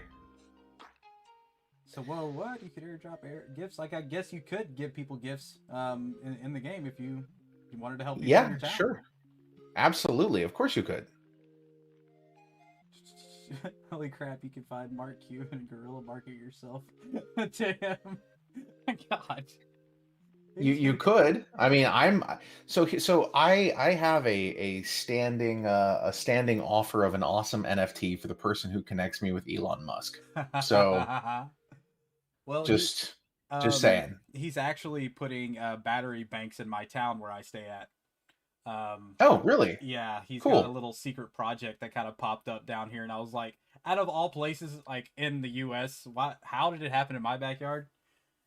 Yeah, well, I'm just upset it's not happening in mine. So, well, out of like not having power for those 2 days and sub freezing, I'm kind of glad he's starting with us. Yeah, right. Please. Oh God, that miserable. Absolutely miserable. Will it be possible to replace land deeds? What if someone makes a bad placement? Would it be a pity for the whole game due to the very limited amount?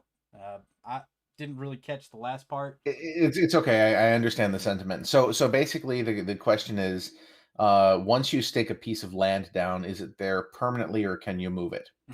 Mm-hmm. You definitely can move it with some restrictions.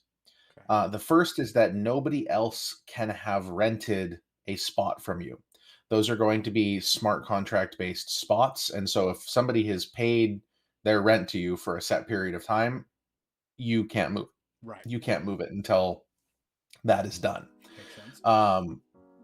So there will probably be cases where people want to move it but can't because they've rented something out. But if you haven't, then yeah, you should be able to move it.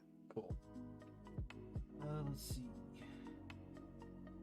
I've got my mic as close as I can, man. I'm sorry if you can't hear me. That might be. Is that coming from our side? I'm not sure. Other people say they can hear me fine. Let's see.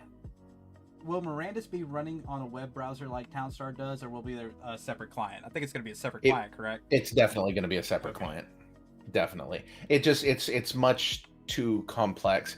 I mean, it is for sure going to be a separate client with potential to have a lighter version, maybe. I mean, that's the other cool thing about this. Do you mind if I like mind blow a little bit here for a second? Come on with it. So one of the cool things about having a game like this is that there's kind of a meta game. Okay, Mirandus itself becomes a metagame in which you play a lot of different games that are all sort of, connected together. So, for example, collecting resources and crafting, weapons by itself is a game all by itself. Okay. Um, and so there is the potential here. Now, no, this is not a promise, but there is very much the potential that you could have a game that exists that you're only playing that part of the game that you like via a web-based interface that is communicating and interacting with the larger game. So you could have, for example, potentially like a property management application that allows you to, make your smart contracts that you can handle on the fly from your phone. You could have a horse breeding game that you're playing just on your phone that you don't have to have, load up the whole game to be able to do this smaller game within it. Mm-hmm. And then when you do load up the larger client to actually play, all of that stuff has happened in there as well. Okay, now we've seen legacy games take this approach as well. So basically it's a companion app that you could take with you like in a mobile version to be able to interact with your game, not play the game as a whole, but interact with it on a very simple level. Correct. Oh, that's dope. You're right. My mind's gone, dude. I thought I was jonesing for this game before, but now I'm full blown fiending. Like, yeah, no, dude. So am I. I'm super, super, super excited. That is very cool. Let's see. I think somebody had another question. Marriage and stuff like that. Perks for something like this or handicaps? Is that something available or planned? It's not been something that's discussed. I remember when it made the news when somebody got married inside of World of Warcraft. I'm sure that's happening at least a few times a year these days. When the first time it happened, everyone was like, "What? Crazy geeks!"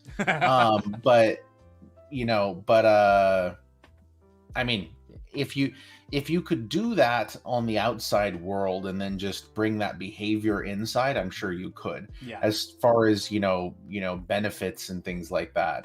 The nice thing is because this is all based on smart contract. If you wanted to say, for example, I'm going to write a smart contract that if something happens to me, all my stuff gets sent to this person. Mm-hmm. You can do that if you want. It has nothing to do with us. Mm-hmm. It's just suddenly they get all your in-game items. Right. That's just from what I'm kind of gathering about it. If you wanted to have that, it's up to you to make that simulation kind of happen. Yeah, do it. That's it. That's how people like one of the main reason that GTA is still going is because of the role-playing servers. And people enjoy that, and it'd be kind of cool to see people in towns kind of get that same kind of mentality. You have the guard and you have this and you have that, and everybody kind of stays within their roles and stuff like that. It'd be pretty neat. Yeah, for sure. Let's see. Now, we're going into the last hour of the show, so we're going to take a couple more questions. Let's see. Have most of the Mirandus NFT shops been revealed / dropped past the jewelry shops? I think the last one was the meat stand, wasn't it? The meat stand, and boy, was that an adventure. Yeah. I tried to grab one, but I was late. dude, it's just it went so much faster than we expected. Like I tried very hard. I'm like, look, man, I feel so bad that last time, we did the potions and they all went so quickly and people all over the world missed out. And I feel really bad. I'm going to do my best to make something that, to come up with an idea that will help the developers make something that makes it easier for people and, all of that. And so, we tried that, and boy, did it not work the way we thought it was going to work. Oh man. It actually did work. That's the thing that really gets me. It worked very, very well. The distribution is much broader with the meat shops than it is with, say, the stables. Right. We've considered changing the stables into Putty owns these as a name, but the distribution's much broader, so it did actually work. But every single instance, all 4 drops, it sold out in 20 seconds or less. Oh my god.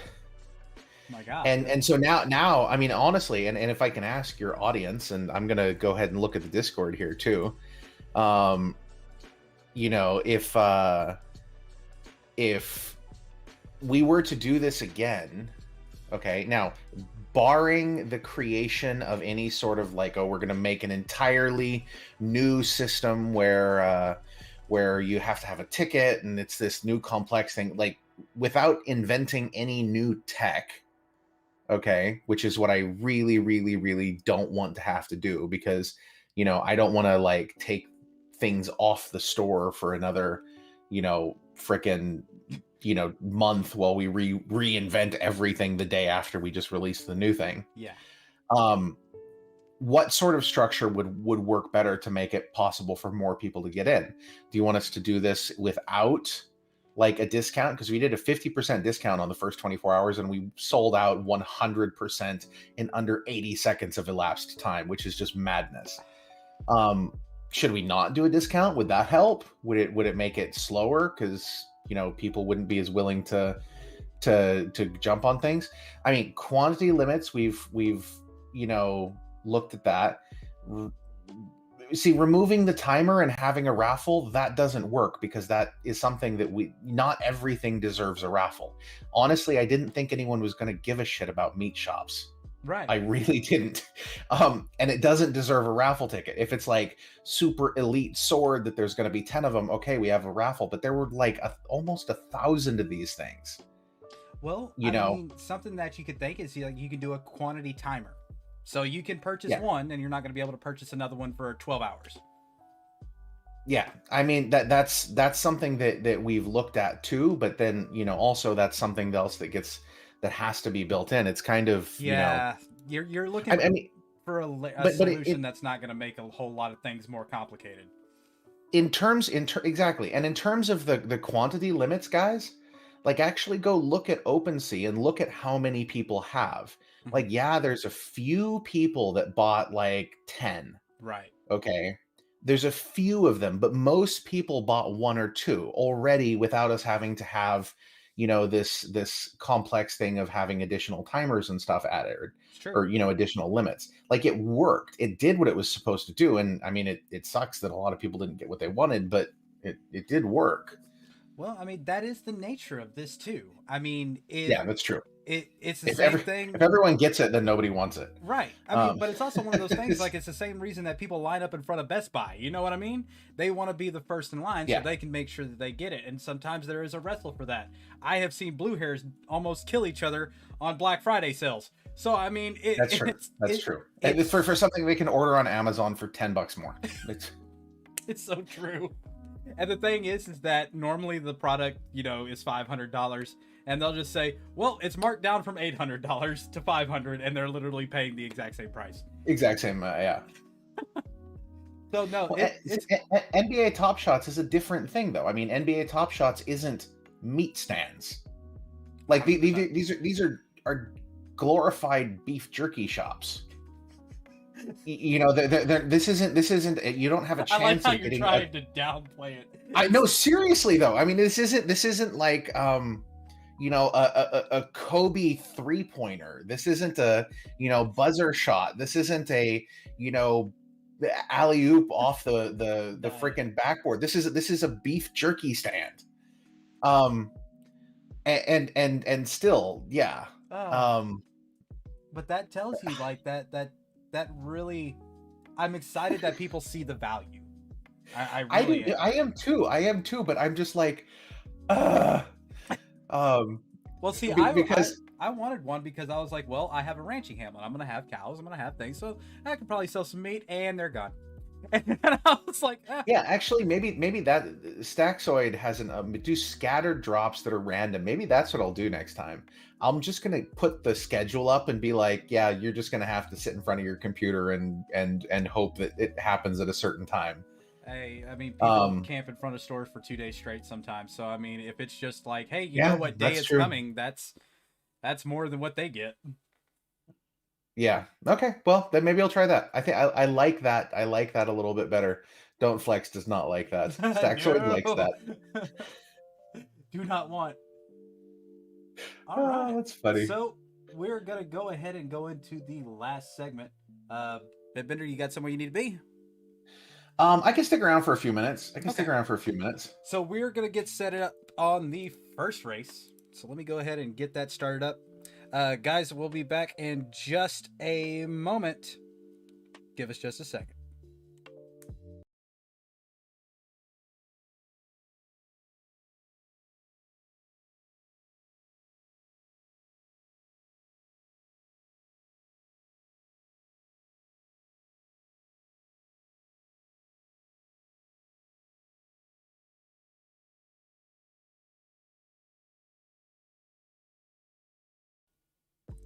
And we're back. That was quick. All right, so we are going to kick off marbles. For the first prize, what are we going to do? Let's see. Oh, the first prize. Now, so this is super important. I think I have a window over my head. No, you don't. I have your file explorer over my head on the God. Twitch stream. Oh God, come back. There we go. I wasn't ready.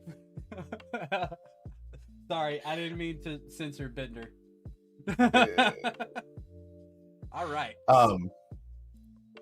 Here, so I just type here. I should do this. Let me see what happens if I do this. If I type that, what happens? We'll see. Oh God. Everybody's already typing play. I didn't even get it up yet. Okie doke. All right, guys, if you can't figure it out, you have to type in exclamation play.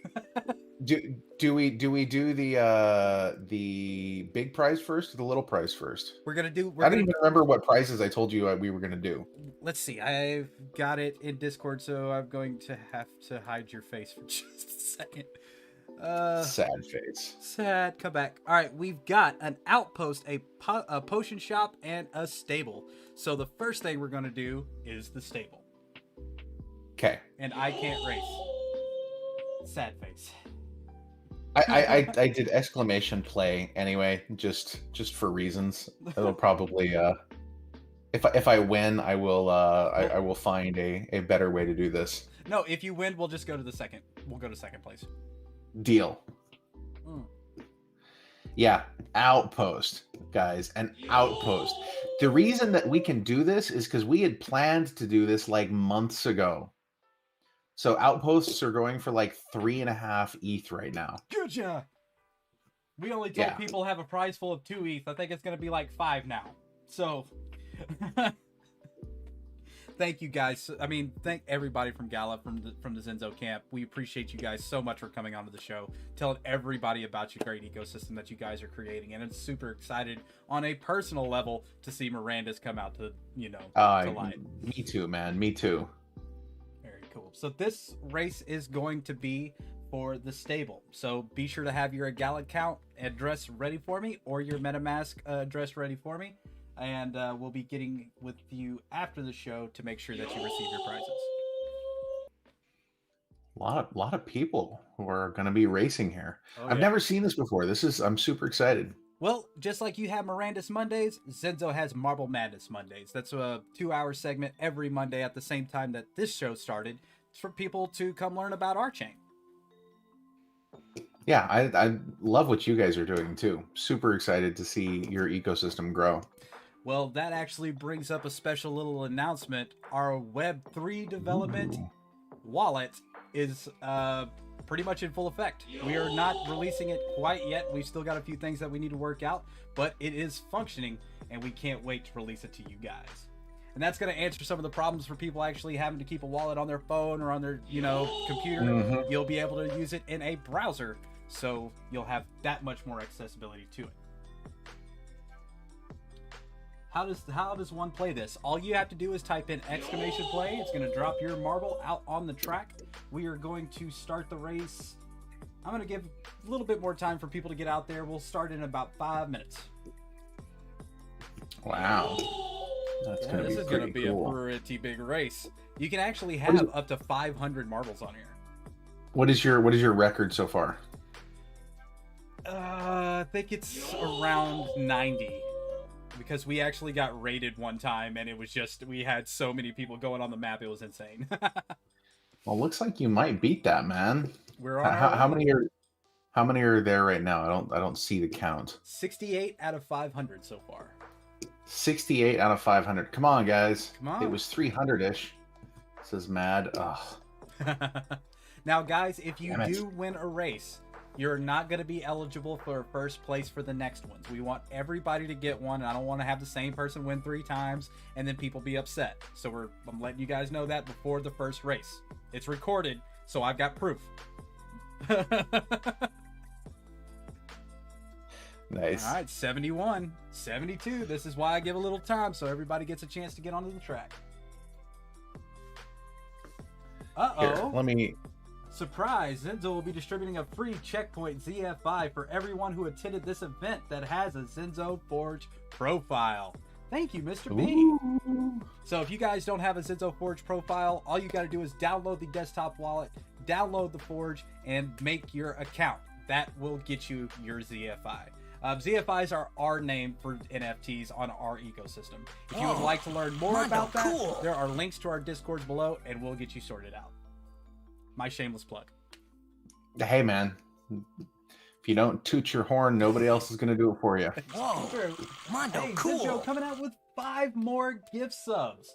That is over, I think, 15 during this show. Thank you very much, sir. All right. Nice. Whoa. 77. Mondo, cool. We're on our way for a record. I knew Gala was going to be breaking some records up in here. Okay, hey, give me here. Let me pop an announcement in here. Let me get your Twitch stream. Whoa. Sound the horn of Gondor. Everyone. Oh, dude, he's using the everyone tag.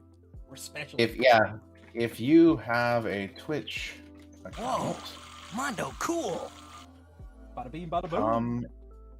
Here and type play. And I'll extend the time up a little bit so some more people will have a chance.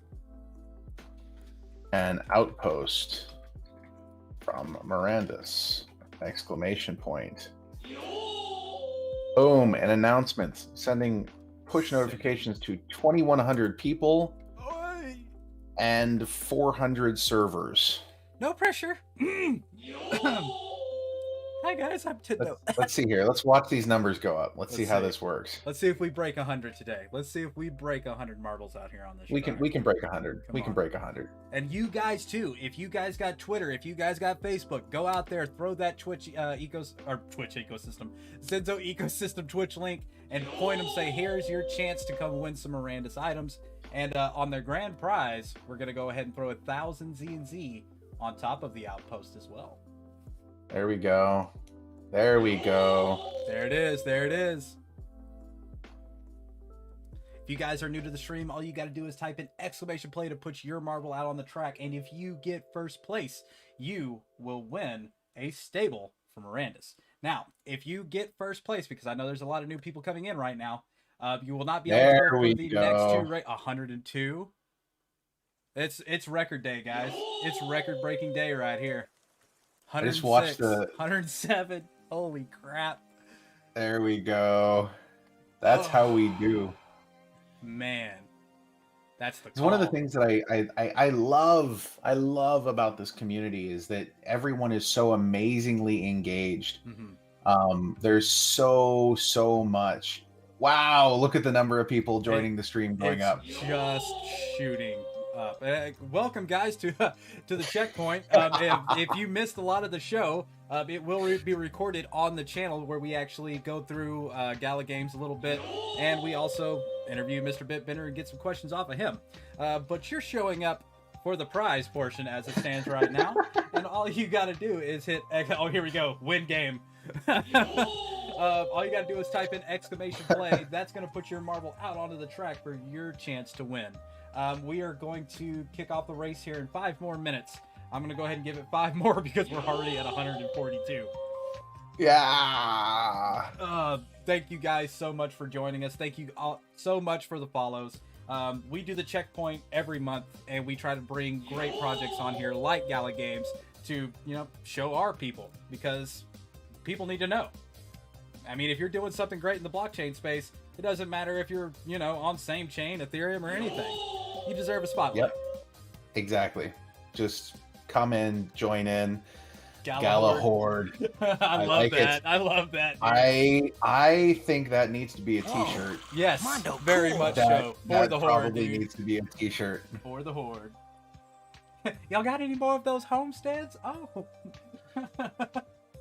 We don't want more people. Leave. Windows potato PC will die. My PC is not a potato anymore. My internet is the potato now, sir. I love it. I need a Gala shirt. What are you talking about? Yeah, I need a Gala shirt too. I mean, this is. I have to upgrade my. I wear the same shirt. I have about 20 gray polo shirts that I wear. I put zero thought into what I'm wearing. I don't have time for that, so I'm gonna have to get myself 20 Gala polo shirts to wear. Mine did, but it was already labeled. It was easy to pick. It already said Zenzo one, and I was like, yeah, that's the one. Perfect. Gala shirts will exist soon. Very, very, very soon. Get this man a Zenzo t-shirt. Oh my god, we're at 161 already. The countdown is on, guys. 3 more minutes until we start the race, and then we're going to have 2 more races afterwards. The next race is going to be for a potion stand, and the last and grand prize will be an outpost with 1,000 Z and Z. You're talking about a grand prize worth thousands of dollars. I'm glad you guys are here. Welcome, Old Man Smithers. Just saw him pop in. Smithers. Excellent. Excellent. 171. Are we going to break 200 marbles? Yes, we are. We're gonna Holy- break 200. Oh, scheisse. This is a record out of all the checkpoints that we've done. We've done checkpoints for over a year now. This is the 14th one. There were 2 months that got missed, so there would be actually the 16th one if everything went to plan, but that's not always how it works. So I'm really, really stoked to see these numbers get just completely shattered.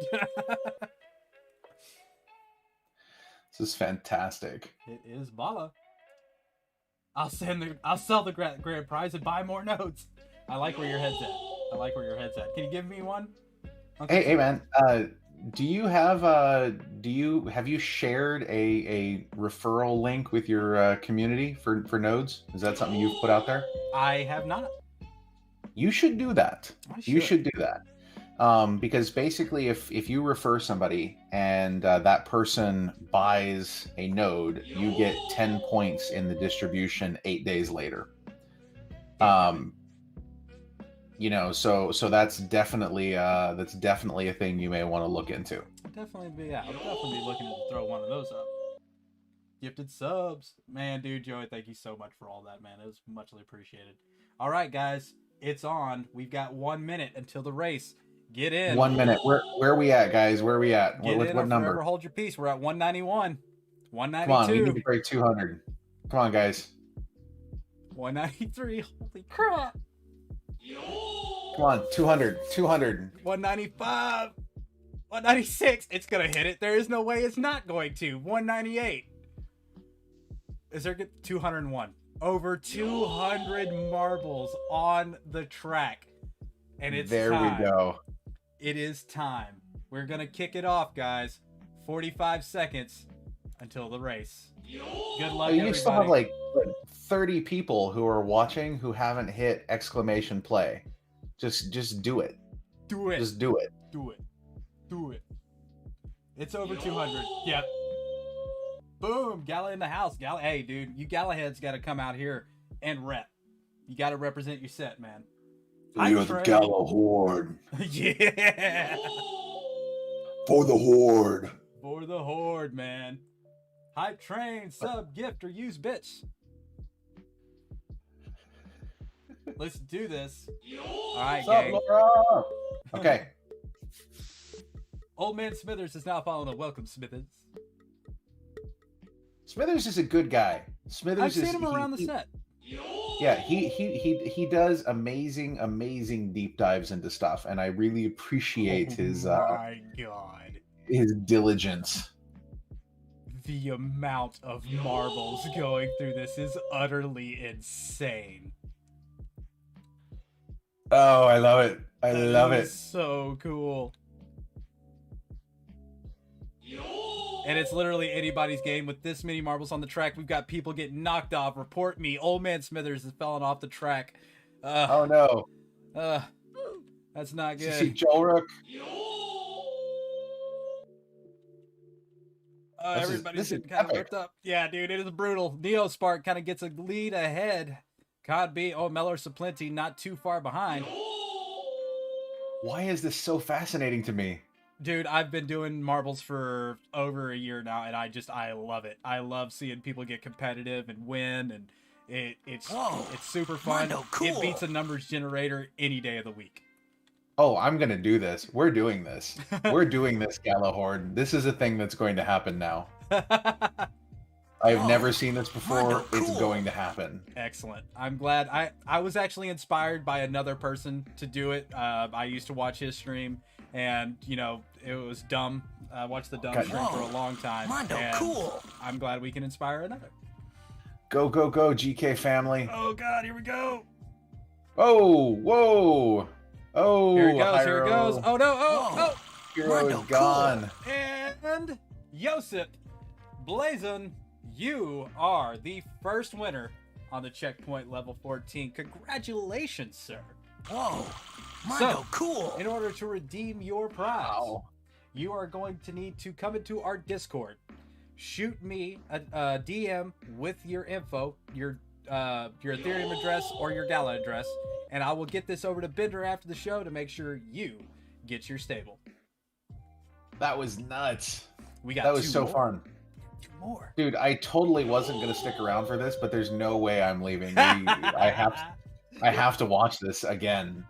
Well, man, this is what the Checkpoint's all about. We like to kind of go into a small introductory, then we like to get a little bit more interactive, and then we like to blow minds right at the end. I saw Mal was coming in very, very, very much in the end there. You must have been napping. Were you napping, Mal? Mondo, cool. I can see him blowing on his screen. Go, Marble, go! There's actually one where you can make it to where people can type in boost, and that'll give them a little umph and stuff like that. Whoa. But Mondo, I run this one because it's an equal chance for everybody. Yeah, no, for sure. That's super cool, man. Very, very cool. That is super, super cool. Big Actually, shout out to you, sir. Mondo, Well cool. done. Unfortunately, like I said, for the next two races, you will not be eligible for the winnings. However, you can still race, and if you do get first, it'll be going to second place. Whoa. Until I've done this a Mondo, couple times. cool. Yeah, definitely. Do you get to design your marble? Can you do that? I can. want to make. Oh, God, this is gonna have to be something that I do. It Mondo, actually cool. has a phone companion. This is way too Welcome. much fun. Welcome. Well, join us on Mondays too. We give out Zenzo for first, second, and third every race. We have a race about every 5 minutes for 2 hours. We talk about our week. We talk about things going on in the space. Feel free to join. Oh God, we hit 100 so fast. We're at 110, 117. I can't even That's count that awesome. fast. So there's 200. So basically, there's 258 viewers on stream. We should get over 250. We should have. I would suspect that we at least have over 230 marbles on the track. I'm glad that not only have we set a record, we have crushed a record. Smashed it. That 100% makes me gains. happy. Only up. It's a See, Marvel's guys, all-time high. This is what a community can do. Like, we have the most amazing community. Yeah. And everybody who's listening to this, although I realize that we just brought the entire Gala Horde from our Discord, if you're not in our Discord, come join us at galagames.chat. Feel free to like, drop- we have... Drop a link. Drop a link to y'all's Well, Discord. I would, not that it's going to... Everybody's too busy saying play right now. That's true. We'll wait till we stabilize. Galagames.chat. Super, super easy. Yeah, come join our Discord. We are the most positive, most awesome Discord I have personally Mondo, ever cool. experienced. And I've spent a lot of time in Discord, so Same. That's where we hang our Yeah. hat too, man, because it's so easy to break everything down. It's so easier for everybody to have a section that they can go and find the information they want versus Telegram, where we're just not going to talk about Telegram. we don't talk about Telegram. No. We don't. Actually, that reminds me, I was having a conversation with somebody in Telegram. Oh, I turned it off because it was dinging. That's right. That was probably somebody saying something important that I was supposed to go look at. Well, I mean, we've got a Telegram group as well because we want people to be able to use the platform that they like. But my God, I don't know how many people have told me, "Oh, you won this," or "You got this," or "You guys we put you on this and you pay us money." Like, wait, what? Yeah, no, dude. So I don't know if you know this, but there is a feature you can make it so that if somebody doesn't know you, it auto archives the chat. Hey. Okay, in Yeah. Telegram. I need- And you need to activate that. Like, turn it on right now. It will save your life. Because I get upwards of 400, 500 messages from completely random people a day. Oh, and it's funny, And- like 100 of them will be the exact same message. Yeah, yeah, absolutely, absolutely. And so I just kind of don't. I don't look at them most of the time. So many gift subs just given out by Odcon. Thank you so much.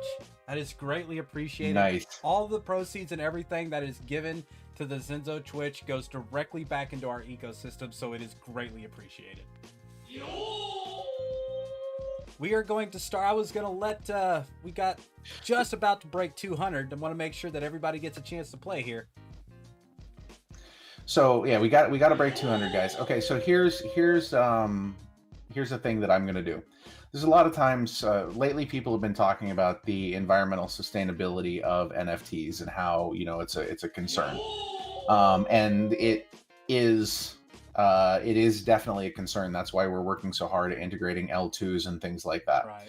So one of the things that I'm going to do is do you have a record of how many people enter each of these races?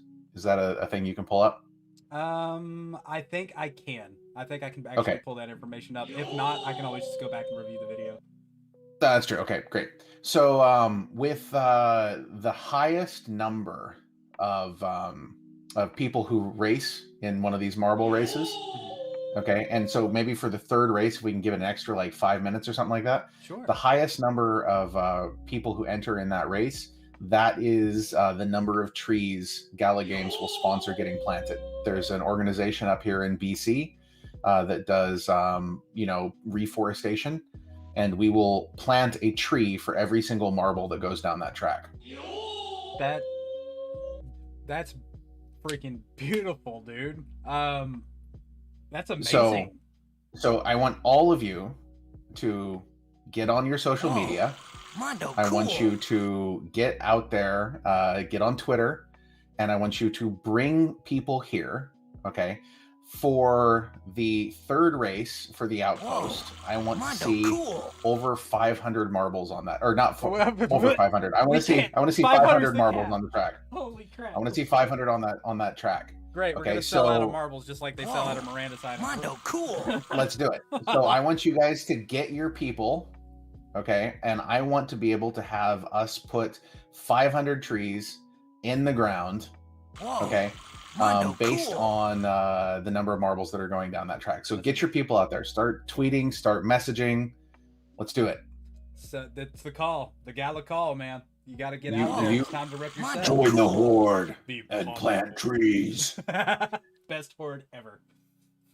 And I've got my Gala gold. Yeah, you can bet on that. I got my Gala gold. Whoa. Mondo, cool. Juke is like, no more. No, stop. I don't want to share this anymore. Give us 5 minutes after this race, Whoa. please. Nay, no worries, Mondo, no cool. worries. I'm gonna go ahead and start this race in 5 minutes, and then we'll go into the. I thought this was gonna go a lot faster, but I want to make sure that everybody has a chance to put their marble out on the track. Whoa. No Gala head Mondo, left cool. behind. Okay, so I want you guys to tweet right now. Let's go with hashtag Whoa, Mondo, Eco cool. Gala. Okay, and bring people to this stream. Hashtag EcoGala. Okay, bring people here. Tell them to play. There's a chance at winning an outpost. Mondo, cool. And for sure, if they come, like seriously, typing exclamation play is the easiest way to ever plant a tree. Yeah. Like seriously, like that's the easiest, the lowest barrier. So, you know, for all of the not hashtag EcoGala in here, people, go get out on Twitter and do it. Like you have to tweet about it. Let's do this. Let's get this trending. Oh, love it. Hashtag plant. I love it. If you're having any trouble downloading a Zenzo wallet, desktop wallet, come to our Discord. All you got to do is click our Discord banner below the Twitch, and that's going to bring you to our Discord. If you have any kind of questions about the wallet, go to our wallet help, and our team will get you set up.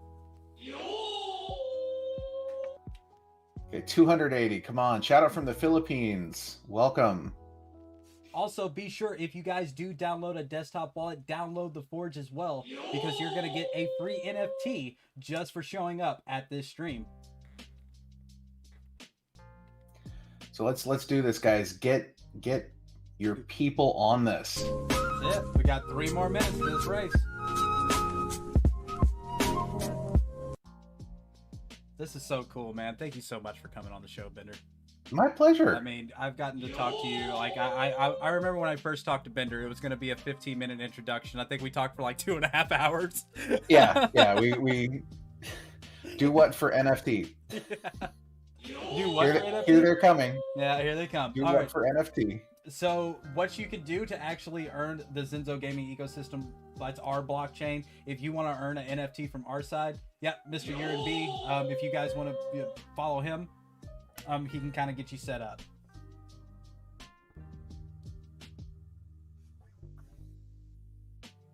To be honest, I'm just here for the marbles.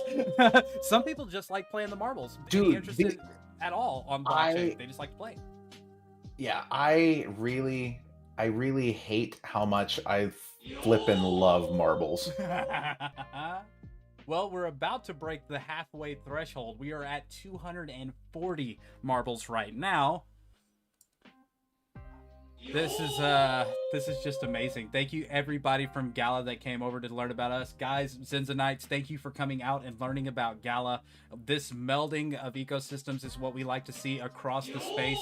It doesn't necessarily need to, I mean, with us, it could be with anybody. As long as it's pushing the message out there and it's bringing positivity to the space, it is worth highlighting.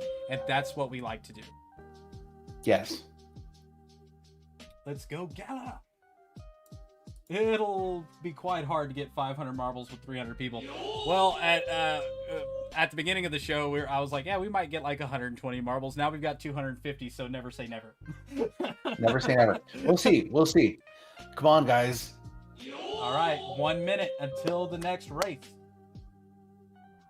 Imaginary Gaming, everybody at this event is eligible for a Checkpoint ZFI. You just need a Zenzo Forge profile and fill in this form.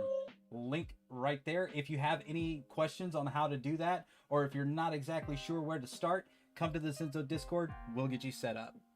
We're at 252 now. There you go.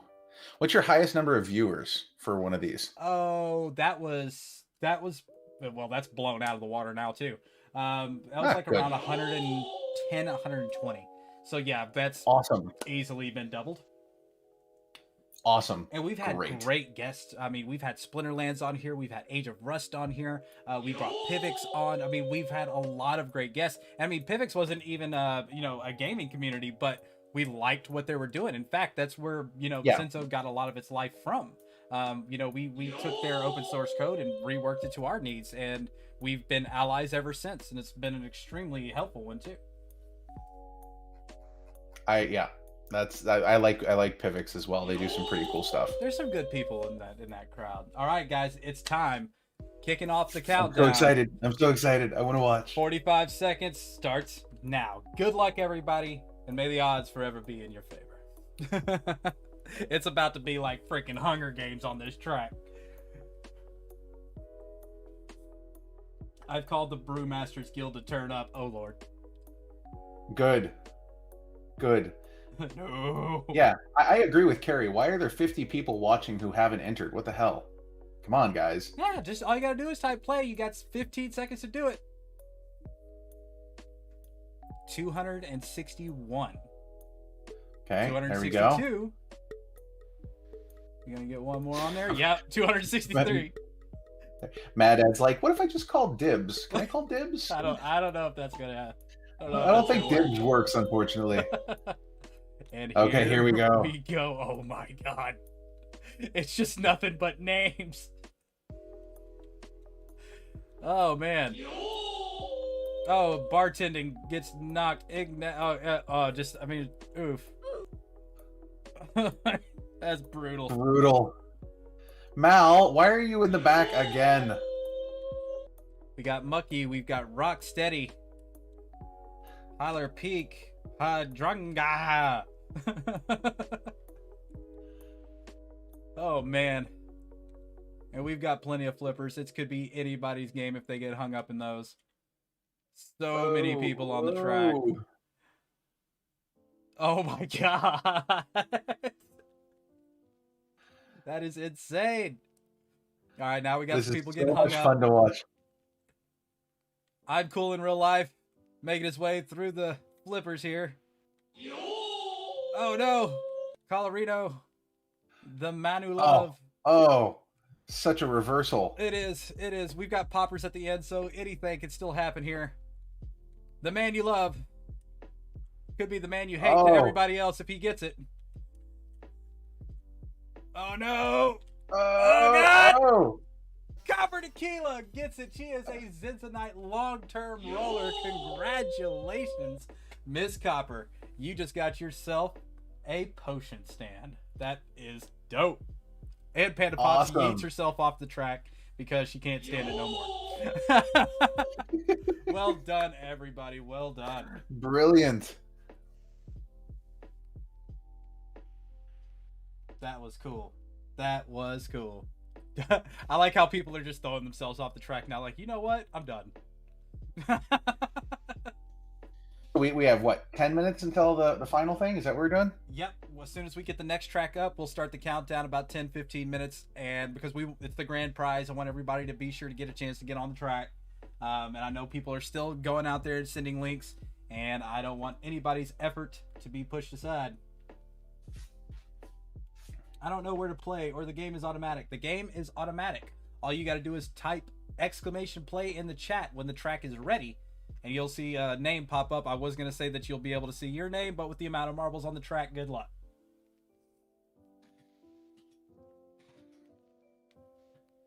I didn't even want to reach the end zone.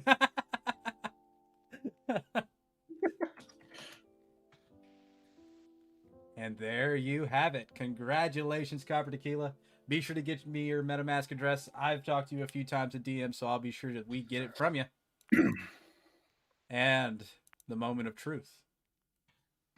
A way to actually get a piece of property in Mirandus starts now.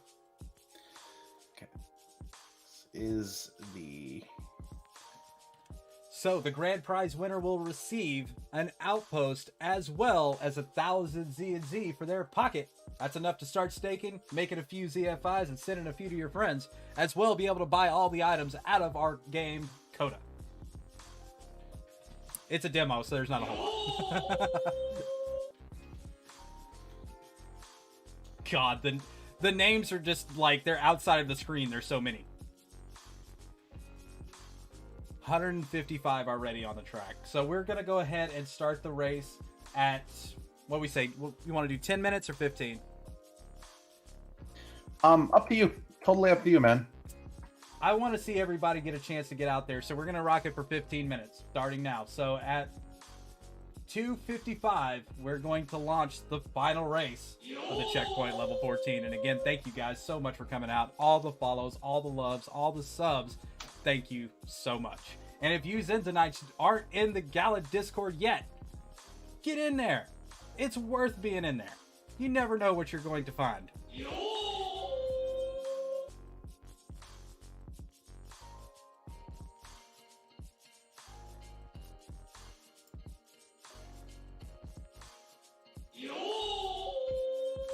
Come join us in the Chubbyverse and convince Gala Games to make games with Chubbies. It's a shameless plug, but I'll allow it. Yeah. Yeah, the Chubbies did some pretty cool stuff. I've seen them around. Yeah, no, it's good. It's good times. Okay, let me see how things are going on Twitter. I am here for my win. Yo, okay, thank you for the bits. I see you out there shining. I'll get a tattoo of Gala Games logo for a node. Oh, you and me both.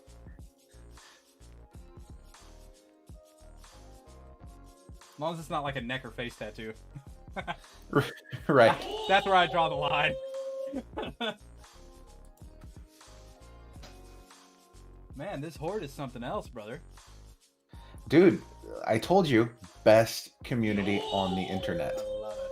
I bought a Gala Absolutely. license today. Let's go. There you go. Congratulations. Bravo, bravo. Forearms sound good? Yeah, forearms. Yeah, that's fine. Yeah. Face tattoo it is.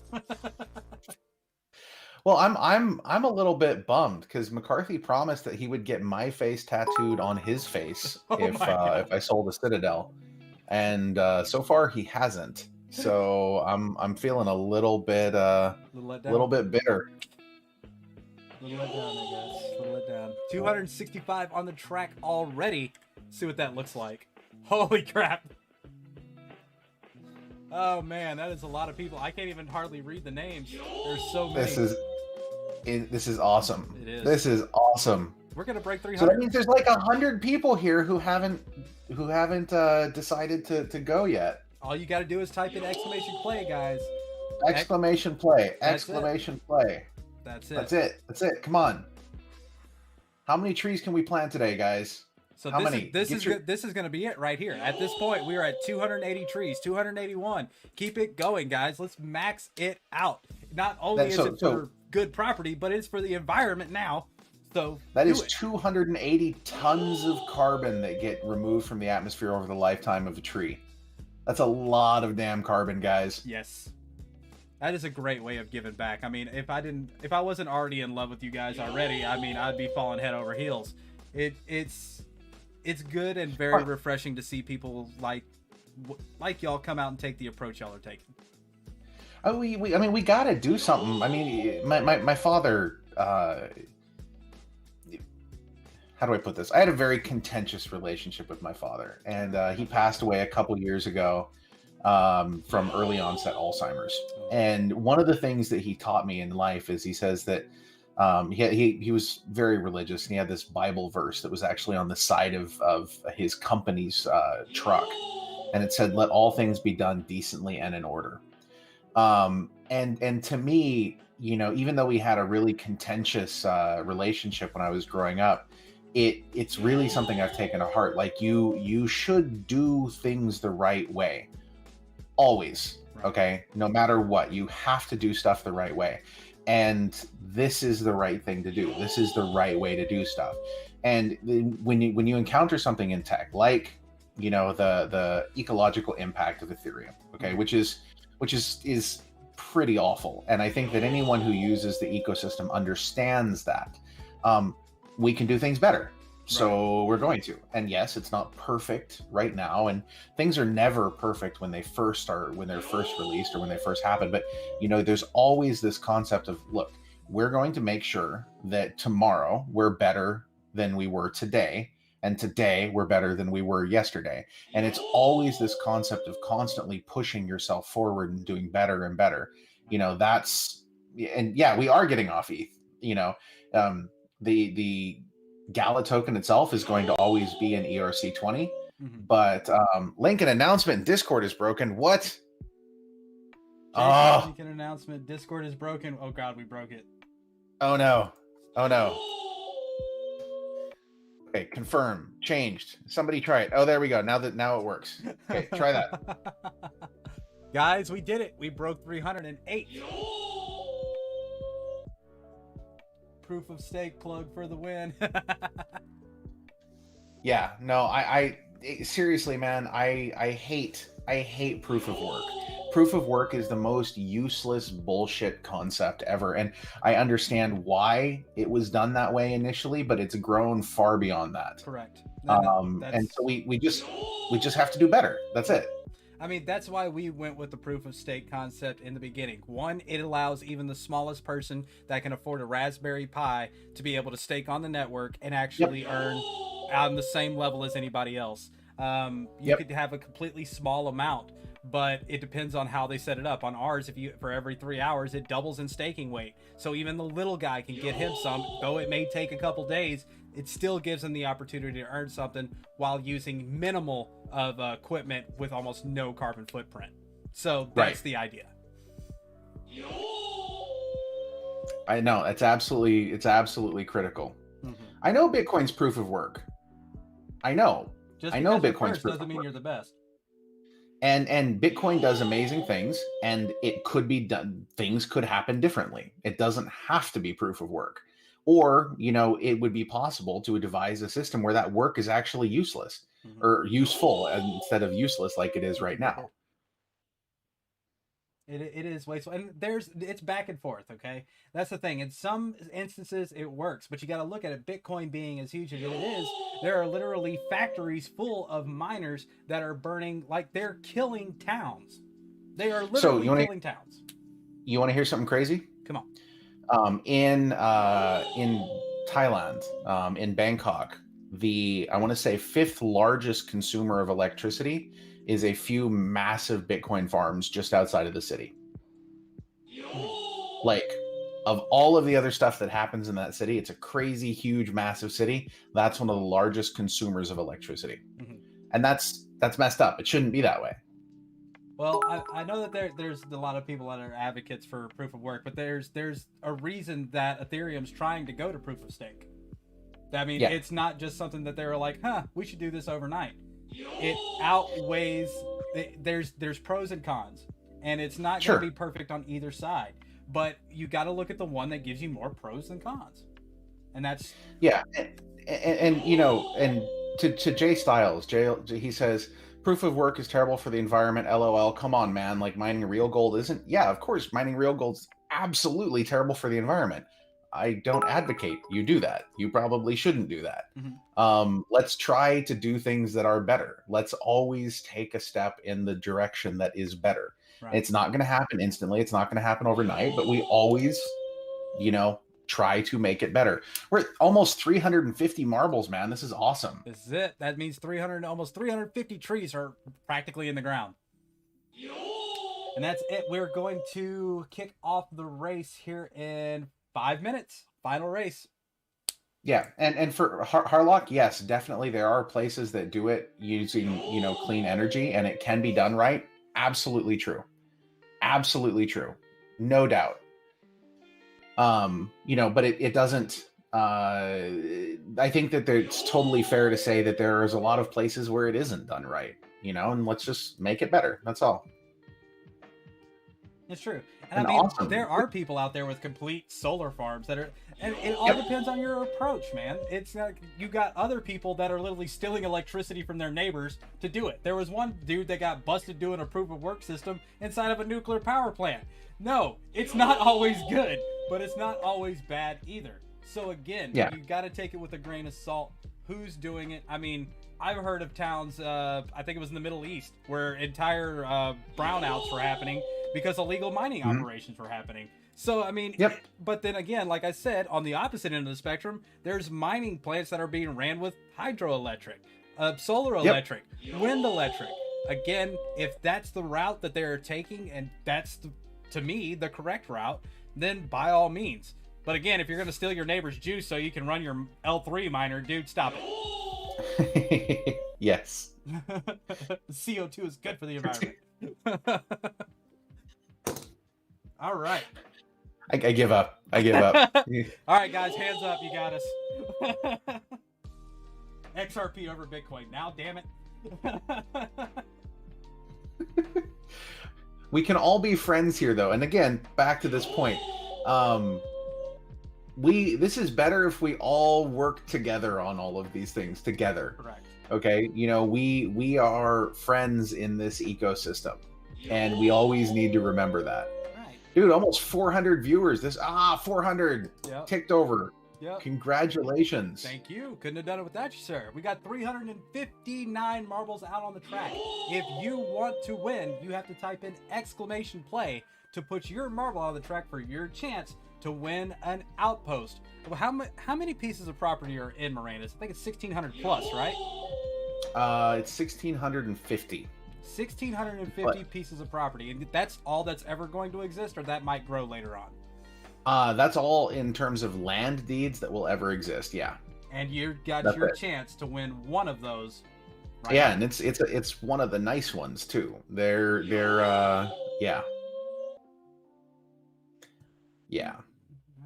And hey guys, I just want everyone to understand that when I talk about these things with with needing to focus on renewable energy, actually I think it is 1625 hydrangea, sorry. There you go. When we talk about renewable energy, that's not to say that we can't or that anyone needs to necessarily feel bad or anything like that. We're all trying to do things as best we can. Mm-hmm. And everyone has different perspectives and things like that. This is just, for me, something that I feel is important enough that I definitely want to I definitely actually want to focus on a little bit and, do my best to make a positive impact. That's it. As leaders in the space, we have a duty to leave it better than we found it. Period. Yes. That's just how it is. And you're going to have people that are the exact opposite. They're going to take and take and take. But on the opposite end of that, there are people that are willing to give. And ants can carry a cake if enough of them get together. So there you go. We just got to get together. All right. We've got 2 minutes. 2 minutes. And just, to kind of speak a little bit to Euphorical's point here, just stating that Bitcoin is bad for the environment or proof of work is horrible is irresponsible. Mm-hmm. Proof of work enabled crypto, which gave birth to an industry, is what Euphorical said. Yes, there's no argument from me there. And I didn't say that Bitcoin is bad for the environment. I said that arbitrary proof of work is horrible, and arbitrary proof of work is horrible. If you want to do work, do work. There's genomes that need to be sequenced. There's proteins that need to be folded. There's an infinite number of things that require heavy computational resources. And all of those miners could be turned to do something useful. I mean, we have, tons and tons and tons of amazing work that needs to be done. It doesn't have to be arbitrary proof of work, which is what it is. Mm-hmm. And yes, it gave birth to an industry. It absolutely did. I mean, I owe everything that I do to Bitcoin. Okay. But we can do better. That's all. Well, that's the thing. If gasoline never changed, we'd all be dying from lead poisoning. Yeah, exactly. You got to make a change. Just because that's when it is a start. I mean, people thought the freaking light bulb was a fad. Yeah. I mean, it just... You have to break out of that box. It's like, okay, well, there's proof of stake, there's proof of work. Well, what about proof of proof? That doesn't exist. Make it. You know what I mean? Yeah, exactly. All right, let's see. We've got 1 minute. It's the final. Oh, come on. Can I we don't want to breathe say that 400, part guys? because I don't want Journey to get me. Hey, Zenzo Ecosystem, is there still an announcement to be done? I actually said it a little bit earlier, but Zenzo is now developing its Web3 wallet. We are looking to bridge that gap between Zenzo and Ethereum using our own methods to make that happen. It isn't released yet, but keep an eye out for it in our announcements page inside of our Discord. And if you don't want to go, you don't have Discord, just follow us on Twitter. Come on, guys, 400. We need 15 more. It is. The countdown's up. We've got 386. If you don't type !play, you're not going to get your chance to win. Come on, guys. Almost. All right, I got to click it. We gotta click 45 seconds. You guys ready? All right. Okay, let's do it. 45 seconds starts now, gang. If you don't type exclamation play, you will lose your chance and have to wait to another checkpoint, but you ain't gonna get an outpost on the next checkpoint. Everybody just typing play frantically in case they did.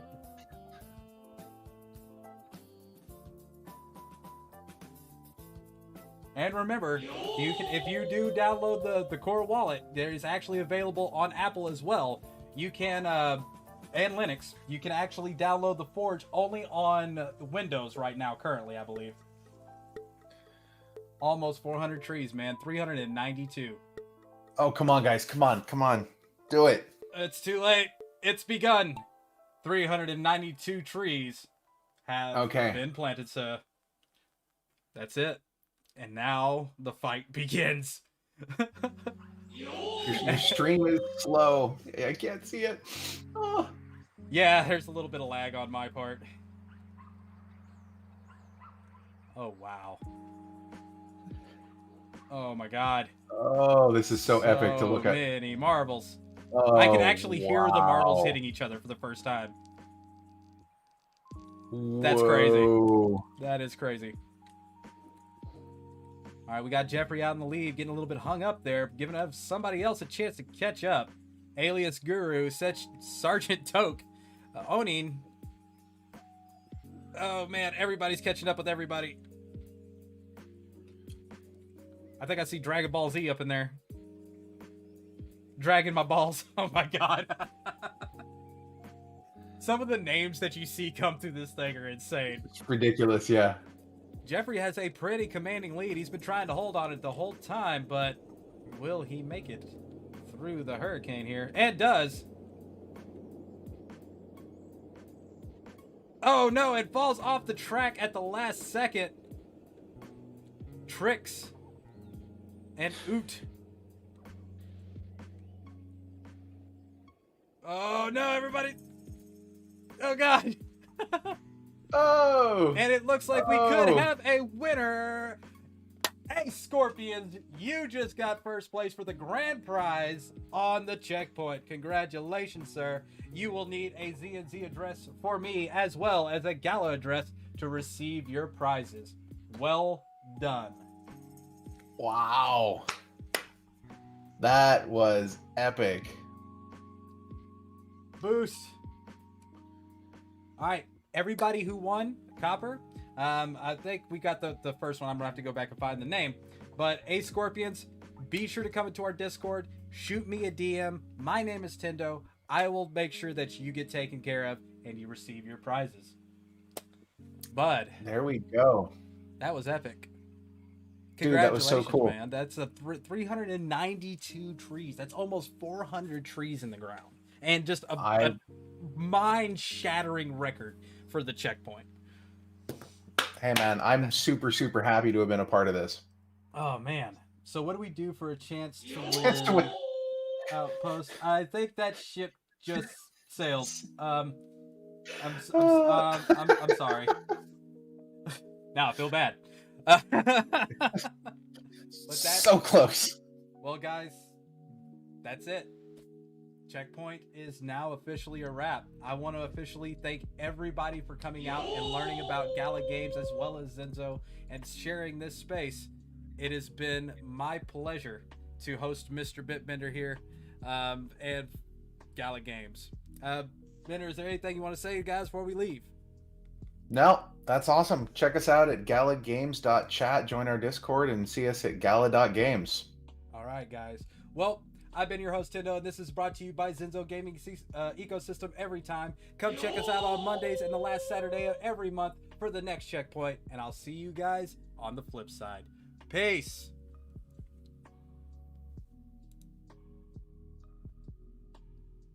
Maybe